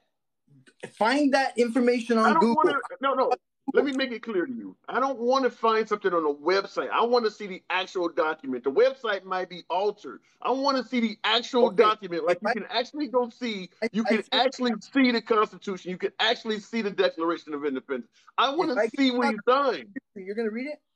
Because I sent you all that stuff and I haven't even read it yet. Where is it at? I'll find out. I'll Google all that information. I'll do all the homework for you. Okay. Because the website you're reading, might be lying to you. The fact that you don't know where that's at is a lie. But I'm not that. Okay, and I go stuff too on my own page, so I'm not worried about that. I'm trying to tell you the things that you're believing. You're being fed the cheapest bullshit that they want you to believe, and you're believing it. And you're out here. Well, until I see the document, talk with sensibility and calmness, and then you're gonna go face me. And the last dude before me, he had the right idea, but he went a little short because it's actually been a lot longer than that. You need to understand, if they're willing to kill our kids in schools to try to get the people to give up their guns, why do you think they want their guns given up so much? Why are they pushing so hard to kill our kids that they're going to try to take now you're somewhere else. Now you're on something else. It's worse than I'm talking about the document, and now you don't want the kids getting. I'm just simply saying, until I see the document, I don't know if I'm a sheep or not. I don't know what he signed. I need to see the document before I give him any kudos or any discredit. I need to see what was signed. You're getting stuck on one thing that you could totally find out after the fact, and we could come back and have a conversation about it again later. That's not a big deal. Let me say this. Everything that Trump signed, remember he would hold books up and you could see he just signed a bill or whatever. I need to see that. Until I see that, I can't give him credit for doing it. You don't know what's in there. It could be a bunch of. He could have gave your whole country away. There's a lot more that's more important than all that stuff. First of all, because if you look at tell me this. You're so defensive about DC. Why is DC not a territory or a state of the United States of America? Maybe it is. Maybe in the Declaration of Independence he signed it. Maybe now. We need to see the document. It's not. You know why? Okay. All right. You don't know if you don't have the document. If you haven't seen the document, you don't know that. It's a registered territory of Britain. Okay. Well, maybe in the new Declaration of Independence they made it a state. You don't know. Look, I gotta go, man. I gotta go. Hey, you're doing it wrong. You're doing it wrong. I'm not doing it wrong. I gave you time to speak. And we I need our gave you people plenty together. of time. We need everybody together. It's going down. I'm telling you, it's gonna be a we the people takeover. I'm not bullshitting. All right. Dude, okay. Around you, you're blind to it. You're gonna see pretty soon. I'm telling you that. Okay. All right. I gave you time, man. Okay. All right. Obviously, I don't agree with anything he said, but I make sure the man had enough time to get his point across. Clearly, there are folks in the comments that do agree with him. So I see what does it say, Shireen Montez is saying, everybody wake up. There are folks who do agree with him. I don't think there's validity in any of that stuff, particularly the notion that there's been a second Declaration of Independence signed. And I've been following MAGA since Trump came on the scene, and I've never heard of Trump supporters showing me that a document was signed. Now, I understand some of you folks believe that or what, but where's the document at? Our president signed something as big as a second Declaration of Independence, and you don't know where that's stationed at? And yet he was transparent, he was doing what was great about America, and you don't know where they put that at? And that makes sense to you, right? Like I said, we signed the Declaration of Independence, what, 1787 or whatever? And you know that is in Constitution Hall in Philadelphia or wherever. You know where that's at. He just did this in 2017. Where the hell's the document?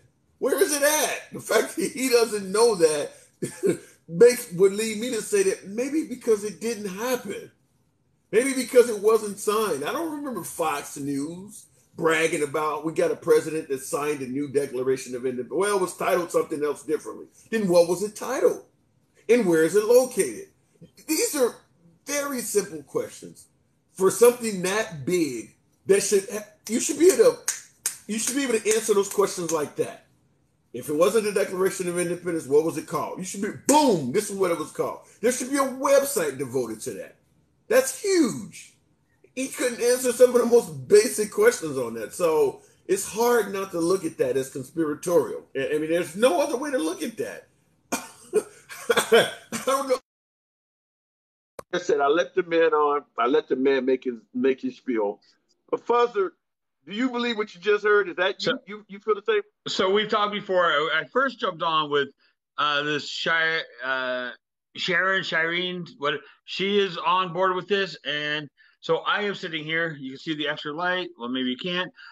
In my computer, yes, there was a document that was what is it signed. called?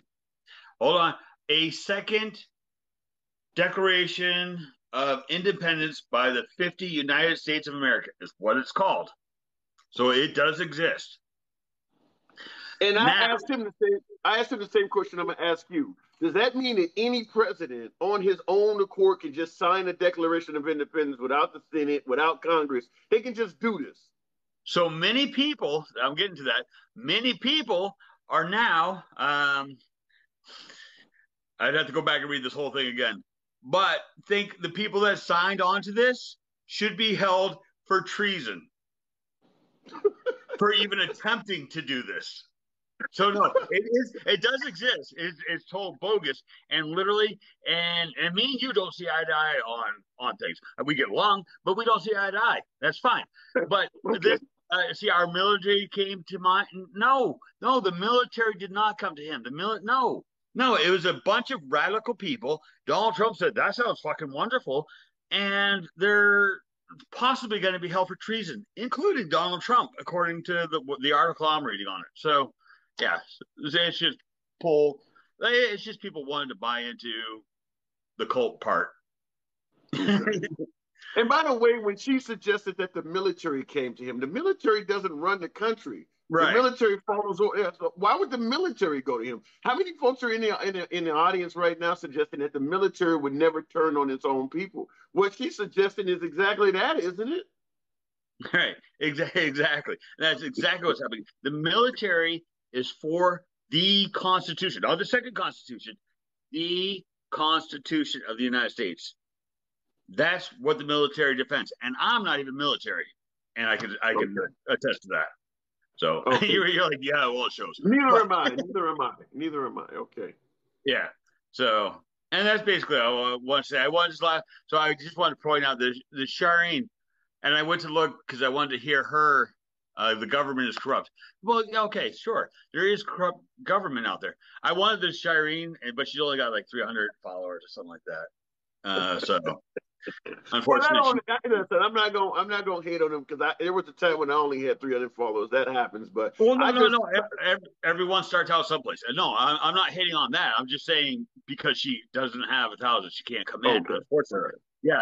I don't. I mean never hate on people. Okay, yeah, you mean alive. You mean alive. All right, yeah, fair enough. I mean, it takes a while to get followers usually. So. Okay. Well, let me just make it clear, folks. As you see in the background, the monitor says United America. We started out asking, how can you unite the country? And I would have to guess that secretly signing a second Declaration of Independence is not a good way to do that. I didn't know that was exactly what you were saying. No, that would not work. Yeah. That would be like finding out Biden signed away your gun rights without even telling you, and all of a sudden they're coming around and arresting gun owners. I mean, you secretly signed a. What you got all there? And by the way, let me make it clear. When we signed the Declaration of Independence, it was declaring ourselves independent from the British. So if he signed a second Declaration of Independence, who are we declaring ourselves independent from? Because everybody that was in the Congress and Senate when he came, the swamp, they're all still there. So who did he declare us independent from? Hence the treason. That's why people are saying that this document could be grounds for treason. And that's the article I'm reading right now. I hadn't heard of it until just now, and I'm like, holy shit, it actually does exist. And it's written. So he I don't think you're gonna be able to see my computer. Oh, you kind of can. So he wrote it up on. I'm not gonna be able to read it, but I see it but you down can there. see the yellow. So he wrote it up on parchment, and emailed, scanned it and emailed it to other people to sign. So he wrote it up on official parchment and everything. I make it clear that by overwhelmingly my favorite audience is MAGA. I prefer talking to MAGA, but based on what you're saying, it almost sounds like when he got elected, the plan was to stay in power. Oh, no doubt about it. Oh, so this is my opinion, and I know where you stand, what have you. If Donald Trump had won this past election, you bet your ass he would be trying to make a reason for another 4 years. I mean, if you're creating your own Declaration of Independence and things like that, wouldn't that be the footwork or the groundwork of doing something like that? Exactly. There's no doubt about it in my mind. And this is why I'm not anti-Republican, but I am anti-Trump. I really am, and I make that very clear. Republicans, I don't have a problem with. Trump, I think if Republicans want to get their party back in a legitimate way, he needs to. People need to get on people like Mitt Romney. I always go with Cheney, but people hate me for saying that. Whatever. I think the DeSantis, the Trumps, the Republican Party needs to separate. Now, let them go do their own party if they want. Let them do their own thing. Let them put up a candidate.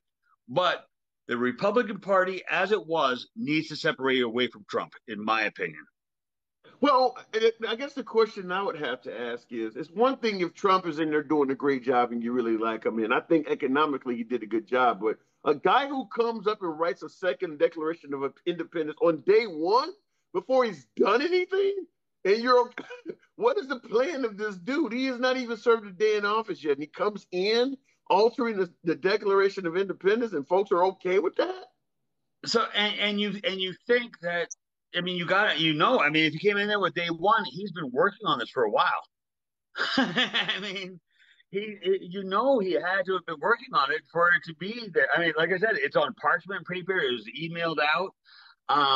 And research why. You don't have to research why it was treason. He's trying to. Let me respond to that too, Shireen Montez. You're saying research why. At the end of the day, the guy had no experience running the country. It doesn't matter if he had the best of intentions. You don't know what type of a leader he's going to be. Did you live in one of his flats in New York or something? He makes you think so great of him. All you know is you got a guy running for office that's not a typical politician is making a bunch of promises. He literally has no political resume. And you're willing to literally let him sign a whole nother Declaration of Independence based on what he's saying he wants to do? Really? All right, I'm gonna let you wrap it up, man. I gotta move on. I'm gonna go ahead and wrap it up. I just wanted to stop in and say hi and whatever. Dude, it's a blast talking to you. We've talked before, and we'll do it again. I'm sure it's always respectful, and I like that. Without a shadow of a doubt. You have a good night, and you too. Definitely, always a pleasure. All right. Yeah. No matter how much you favor Trump, and like I said, I'm willing to admit on the economy he was doing a good job, but that's after 4 years of him being in office. How the hell would you let someone on day one, based on promises alone and no experience, no resume, write a second constitution? He's done nothing. He just promised you that things that you think that sound good for America. That's fine. You believe we need a wall? You believe we need to protect the sovereign border? You believe China is mistreating us? You believe that NAFTA and the treaties with Mexico and Canada are fraud and they need to be corrected? I'm fine with all of that. But there's nothing on the man's resume. That's literally like going and applying to be a CEO at a company and you've never been a CEO before and expecting the board to sign you on. He had a clean resume. Yeah, he was an excellent businessman. But how is he on international affairs? How is he on, poverty and things like that? You don't know. How the hell would you allow somebody like that to sign a second Declaration of Independence on day one with no prior experience? If that makes sense to you, if you think that was a smart thing to do, now, like I said, at the end of the day, he didn't do a bad job as president, but you did not know that. You want to call somebody a sheep or somebody who follows along and things like that. You were willing to put that much on the line with this guy based solely off of the words coming out of his mouth. Wow. I got to go. It's your boy Tim, the Handsome Liberal. Catch you guys next time.